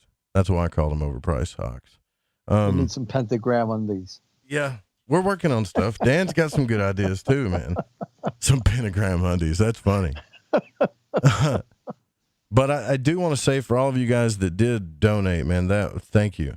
I mean, there was way more than I thought would, because it was like a last minute thing, and you kind of want to say, well, I got enough cash to sleep in the car maybe, but that didn't, it turned out different. Turned out I got to do some things, like I got to see the Pacific Ocean. I got to, I'm going to put some pictures out too. I got to be a Goonie, Dan. I got to stand right in front of the Goondocks house, on the Goonies. Nice. In Astoria. And I have to thank Lady Ann. She did all the driving in her car, going over those mountains. We got to drink some clear spring water from oh my God, it's the best. And you never hear me say this, because I'm such an advocate for tea and, nasty stuff, right? Like, as well as when I say tea, I'm talking about Southern tea this time. But like, you don't see me drinking bottles of water too much, even though I should. But this water was fantastic, man. Best water I ever had. Water, don't you? I hate it. I hate just drinking water. But this water is so good, it's addicting almost, man. And when we pulled up there were lines of people just filling up jugs of this stuff, Awesome. Yeah. And man, I just, it was such a great time. I've never seen trees like that before in my life, ever. Massive, different out there. Massive trees. They still have leaves on them? Yeah, well, yeah, they do. But they've got oak and moss. I mean, the moss all over the stuff, from the top of the trees all the way down to the bottom. And I'm sure people that live in the Pacific Northwest are like, man, I see this stuff every day. Well, I don't. Yeah. And right? And it was incredible. And didn't get to see an elk, though. I was hoping I'd see an elk just run out in front of the, in the road a little bit, but didn't get to see that. And then Portland is a massive city, man. Massive. Oh, yeah. Never been. Went to Voodoo Donuts and ate Voodoo Donuts, which is a real popular donut place out there. Again, I'll put all pictures out, this stuff. I got to think the one thing that really hit me emotionally, though, above all, was seeing the Pacific Ocean for the first time, because all I've really saw was like the Gulf of Mexico, which is the ocean, but it's a gulf, right? But when you see the Pacific Ocean and just how massive it is, it's so powerful, it's hard to walk away from. It was really cool, man. Yeah. Sweet. Yeah, and there's I'm used to the ocean out here because he grew up in New York, so we used to go to Long Island and all that stuff. And yeah, it was pretty cool. Jersey Shore and the whole nine. Yeah, it wasn't like the Bahamas, you know, it's not like that, but just seeing the water, just seeing how powerful it is, and knowing that it made me think a lot about the elements, because we talk about magic and stuff on the show quite a bit, and just how powerful this stuff is in our lives. Absolutely.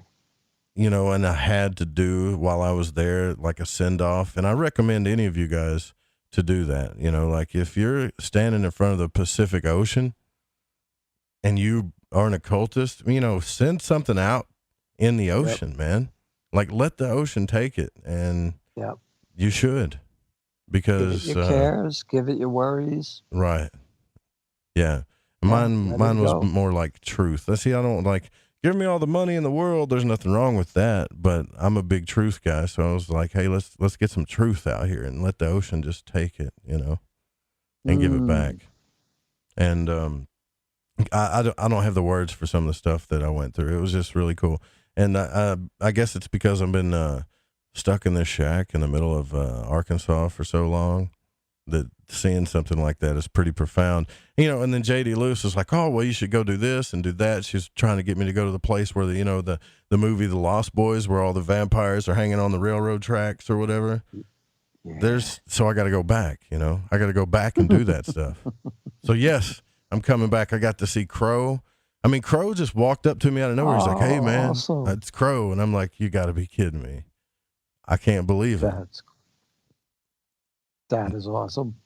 Yep. Nish came out there, and Nish was very witchy looking, just like I thought she would be. Pacho, saw Pacho, the Demon Seer, June Lundgren, talked to a lot of people, man. I had some guy just ask me about black magic and what I thought of E.A. Coetting and all this other stuff. And another guy named Matt who asked me about the Researchers of Truth and Daniel Joseph when I was on the panel. And so it was really cool. And then, let me tell you something, man. To sit, like Clyde Lewis took me, Ryan, Lady Ann out. We all went out to this Thai place, and I drank bubble tea for the first time. You ever drank that stuff? You ever heard of that? No, I never heard of bubble tea. It's a big joke, right? They put berries in this tea, man. And I'm like, I just want some tea, man. Give me some, you know, some just black tea with a little bit of sugar. That's all I want, you know. Instead, I got bubble tea, which it tastes like cereal milk, and then you got berries that come up. But anyway, sitting there listening to Clyde just give me all of this advice was, man, it was surreal. Because that is Clyde Lewis is one of the most, and I know why he's successful, because he's one of the most passionate people you'll ever talk to in your life about what he thinks and believes. I've never met anybody, I've never met anybody that is more passionate than that man about what he believes and what he thinks, you know, and it comes across that way on the air. And I'm jealous because he's a passionate dude. And it was cool to get to hang out with Ryan. I got to see, here's the thing. All these people that I'm really good friends with, I've never met in real life. So it was so overwhelming, and they all wanted my time, and I just didn't have that much time for everybody. And it sucked, man. It hurt, you know, but that just tells me I got to go back. That's all. Oh yeah. There'll be more. There'll be more. Keep at it. A lot of more coming up. So a lot more. Yeah, we'll do some more stuff too when it comes to drawings and giveaways as well. But I wanted to touch on a couple of things before we get off the air about what we were talking about tonight with, you know, the Mandela effect and how we putting some of the stuff together. If you look in, and this is public knowledge, it used to be secret. It used to be a Rosicrucian secret, but it's no longer a secret. You can read it. And there is a ritual called the Rose Cross ritual. Some of you know what I'm talking about. And it's a ritual that Aleister Crowley's talked about, and a lot of magicians have talked about this ritual. And the reason why I bring this up is because it taps directly into the subconscious and how it affects your reality and how it affects other people's psyche. So, Dan, have you ever heard of how magicians do rituals and to become invisible, right? You can pick up an old grimoire or something that says, here's a ritual for invisibility. No. I mean, not in practice. I've heard it like in happenstance, but not like in my readings. No. Okay. Well, they do, right? So they got one. Okay. And the basic one is like the Rose Cross ritual. It's like the first one you'll ever learn about invisibility. And I'm not telling everybody to go out there and do this, okay? Again, I'm just telling you that it's there and it works. And Aleister Crowley specifically talked about an invisibility ritual in his writings, and many believe, and I think he wrote about it, but we're not quite certain it was the Rose Cross ritual. But when you do these rituals, you become invisible to entities, the astral realm, all this stuff. So people go in the astral realm, they're worried about things like possession or energetic attachments or stuff getting on them and yada, yada, yada. Well, what happens when you do this ritual is you literally become invisible in the astral realm, so you can move around, do whatever, and nothing sees you, okay? Right. Okay. And it's like, well, oh, that's not magical, but it is. If you do it properly, Crowley talked about this too, as he was wearing a suit. I forget if it was a chicken suit or a bird suit. I don't know what it was. I've heard so many different rumors, but where you can move through a crowd of people wearing a clown suit, if you've done this right, I guess, and no one notices you. Where you normally would be noticed. I know that's hard to believe, but no one notices you because everybody's consciousness, especially their subconscious, is attached to this realm. This realm on the tree of life that everybody calls Yesod, which is kind of, right there above Malkuth. If you guys need to if you're going to talk about magic on this show, especially Western magic, you need to start at least studying that glyph, because that's where the dream world, the psychic world is, the astral realm is, and stuff. On this show, sounds like me walking through Walmart. Nobody notices me, right? Yeah. But in order for the magician to test to see if this worked, was to put on something to make sure everybody kind of look at him, like there's no way they're not going to notice me. But if you put off that kind of energy into the astral realm, this place that we're all connected to, where you and I are connected, even though we seem disconnected, they don't notice you. Now, I haven't tested this. Frankly, I've only used it one time, and that was because I wanted to do some dream work, and I just didn't want, little things bothering me. Because sometimes you'll have so many dreams at night, and certain things will mess with you, and I wanted to do something real specific. I wanted to do a real specific operation, and I needed focus, and so that's why I did it, and that's what it's for. But that realm directly affects this realm. So why am I bringing this up? Well, we talked about this earlier, how things kind of affect each other, and we call this like the quantum realm. But I think that's like JD brought up on the panel. Sometimes I think that's just a word for our misunderstanding of what the hell's really going on back there. You know what I mean, Dan? Like, we don't know. They got all these formulas and they see the entanglement, but they can't narrow it down to anything. A lot of things don't require names, and once you start putting names in, it's kind of like it puts it into a category. People don't like things that they don't understand. So right away, if they don't understand it, they fear it. So in order for them not to fear it, they give it names. So if they give it names, then they can identify it, so that it just makes some kind of sense of that which is unsensible. I mean, right. The tree of life should tell you that. Look, these rabbis used to go in secret and meditate for months and months and months and months. And the only thing they could narrow it down to was that glyph. Like, this is what we're going to call it, because there is no definition of every little thing. But I know this happens in this sephira, in this sphere, or this path, or whatever. And they finally got this glyph. Well, there's other people that say it came from Egypt. God only knows the truth to that. There's no solid evidence that it came from Egypt, but I got a good feeling it did. Daskalos, Stylianus Ateshlis, and the researchers of truth, they have a whole nother glyph that looks just like this, and they say it directly came from Egypt and worked its way through the Essenes, and it's some pretty deep occult knowledge. But we talked about that on the Clyde Lewis's show, by the way. But all of this stuff just kind of validates everything we've been talking about. The torsion field, the middle pillar ritual, the aura, the influence of the elements, influences of planets, universal beliefs that cause anxiety. I want to talk about that too before we get out of here, but go ahead. You were talking about how the invisibility thing reflects upon the influences of those around you. Well, it reflects it's almost like you no longer become in their field of observation. You're there. So this way you won't be affected by anybody. So That's say right. like, your field doesn't affect anybody and then their fields don't affect yours. Exactly. Let's say you're having one of those days where you're like, you know what, man, I feel like everybody is pissing me off and they're giving me bad energy. Like I'm sick of just getting everybody's juju and their negative crap, You're just having one of those moments. You can use it for that. But be very careful, because if you need, I'm just going to tell you, because if you do it properly and you need someone to notice you or pay attention to what you're saying, it ain't going to happen, because I've had that experience with it where it's like, don't you remember what I was telling you yesterday? No, don't remember talking to you. What? So how do you turn it off? How do you turn the thing off, right? Yeah. I think it just fades, actually. Jane, yeah. get me off this crazy thing. That's why I tell people, man, like when I talk to you about this stuff, don't just run out and do it, because it's real, So be careful with it. It's that. Well, I don't consider this dangerous. People are gonna know. I don't know if people are gonna know what they'll look it up for. Man. So is it the Rosy Cross and invisibility? That's the Rose Cross. Yep. That's it. Yeah, that's it. But you wanted me to get real specific, right? What page is it on? Well, no. Just because people are gonna look for it anyway. But I just wanted them to at least kick close to it, instead of because you can only believe everything that's on the internet. That's right. You got that right. The internet is the ultimate source for facts.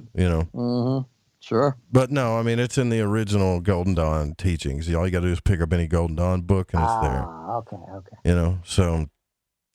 So here's the thing I wanted to say real quick before we get out of here, that I believe, and I'm hoping some other people will test this. So we have these universal beliefs that I think cause problems, and they're deep running programs. Let me give you an example real quick before we get out of here, okay? Hard work. You're not going to get anywhere in life unless you bust your ass and work really hard. Here's another one. Universal belief saying life is full of ups and downs. You're going to have some really, really good moments, and you're going to have some really, really shitty moments, okay? Now, this is all based on people's experience, and I'm not saying it's not true. But if we keep talking about these things, it's going to become a reality that we can't break out of. And so my whole point of talking to Cynthia and getting about all this stuff is that there are people that are fundamentally shattering these things right now. Shattering them. And if they can do it, you can do it. It's just a matter of what you choose to believe. Let's take, you have to totally bust your ass to become successful and make a bunch of money. Wrong answer. There's too many people doing it on YouTube right now for millions of dollars playing video games. Now, do they get really intense about it? Sure. Or somebody that builds a YouTube channel and makes a ton of money off one cat video, that busts that one all to hell too, right? So if you take the end of these beliefs, what'll happen is you'll go to make a cat video and wonder why it's not getting so many views, where some schmo down the road doesn't even know what that internal belief is, because his daddy never instilled it into him, and makes a ton of money off a cat video. Why? Because it's not there, buried in his subconscious genetics and programming. Not only that, if you get enough of these stacked into your mind, you know what else happens? You start getting anxious and depressed, and you don't know where the hell it's coming from. Because you got all these beliefs inside you that you need to live up to that aren't exactly reality. And I think that's a problem. A relevant matter exactly to this. Just saw something earlier today, and they said that the three things that are most important in the corporate environment, or almost any environment, were the top three things. One, productivity, which only accounts for 10%. The rest is all brain power, right? Image, which counts for 30%. So now you got 40% there. What's the other 60%? Belief? Nope. I have no idea, because it sounds like we're making another formula here, brother. No, it's called pi. It's called pi. Oh yeah, gotcha. Right. So, but the thing is it's not productivity. It's not image. It's exposure. Believe it or not. So what all I'm trying to say here, though, I don't want to get too far away from what I'm saying, is be careful what you tell yourself. No matter how many people instill it in you, no matter how many years it's been passed down, no matter how many authority figures are standing with a microphone telling you how it is, because if you get enough of these beliefs inside you, you will start limiting yourself, right? Especially if it doesn't line up with your soul and what you're here to do. You'll start getting anxious. Exactly. You'll get depressed. And then you won't want to be here no more. And I can't tell you how many times I've talked to people that just don't feel like they belong here. And after you sit and have a chat with them for about an hour or two, they've got all these universal beliefs and, hard work's the only thing that pays off, or life's full of big ups and downs and it's too good to be true. And all of this, frankly, excuse my French, bullshit, where children are defying what you're thinking and believing because they have a childlike mentality and are willing to experiment with what they create. And the next thing you know, they're on the cover of Red Bull or something like this ninja guy or whatever, Used to, you have to jump out of an airplane in the middle of space to get on Red Bull. Now all you got to do is push a few buttons on a controller and talk to people. So what are your beliefs and what are your instilled programs actually doing to you? I don't care. My point is if a million people tell you that it's true, or if an authority figure tells you this is the way it is, you have to ask yourself, is it true for you? Because if you don't, enough of those are going to stack up on you. And then you're going to do what I did. You're going to start hyperventilating and going, what the hell? I don't belong here. And you're going to feel out of place until you just be you. Be who you are and do what you're here to do. And I think Cynthia kind of really pushed that, and I'm glad she came here. I'm glad you came on here too, man. It's been a while since I talked to you, so thanks for coming on, man. Absolutely. Thank you very much. Right. We're going to get out of here, though. Tomorrow night, if you want to get on the phone lines, call in. We probably won't start taking calls till I think the next hour, the next 30 minutes after the first segment, and then Mary will start doing all of your readings and stuff. Congratulations to Jamie for winning all of that. Thank you guys so much for your support for the Portland trip. I promise you we'll be putting out more pictures and stuff. And Dan, I love you, brother, man. Thanks for coming on. Love you too, man. Love you all out there. I love you, man. Have a good one. Love you, man. We'll see you guys tomorrow night. Oh, good night. Oh, I got to do the thing, right? Yeah, so please don't copy the show without written permission, especially on YouTube. Music was by Chronox. Guitar by Bundy. Big shout out to Maggie Dean, Pacho, Don, Jeremy Scott, Eric Markham, Amanda, all of you guys that have really helped us. Dennis, big shout out to you too. We'll see you guys tomorrow night. All of you in the Fringe FM chat. Love you guys too. Good night.